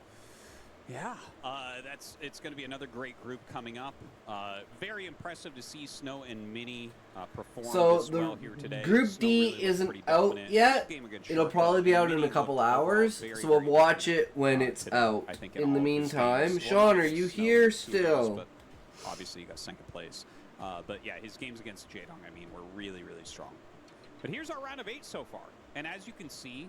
Yeah. It is a little weird looking. Like the top 4 Protoss players, you can never be surprised when one of those guys is top. Guilty, all right. Well, Barracks is a big surprise. I would say that Effort is not. Effort is God tier 2-time champion already.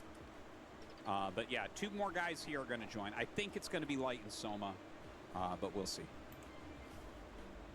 There's a real possibility we have another, kind of that weird KSL season of 4 Protosses in the final 4. We'll see. We'll see who gets paired versus who, but yeah.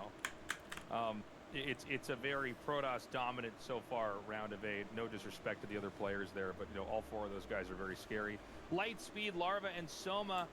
All 4 of these guys are going to be playing in Group D, which we'll be recording for you guys just 24 hours from when we recorded this. So if you're watching this, it'll be up 24 hours from whenever you've seen this. Yup. Yeah. It's been a good group today. I actually really enjoyed it. I am sad about how Sharp played. Yeah, The that first was game really definitely unfortunate. entertaining, But he really fell apart there against Jaedong. So I'm hoping that Light and Speed can pick up the Terran torch. If Barracks is the only Terran in the round of 8, I got bad news, guys. Yeah, Terran's fucked. I think he's by far the weakest player in the round of 8 so far. Yeah. So I'm just like, oh, I don't know. This is going to be a very Terran-like tournament, perhaps. Artos is like, Guys, no thank you so much for representation!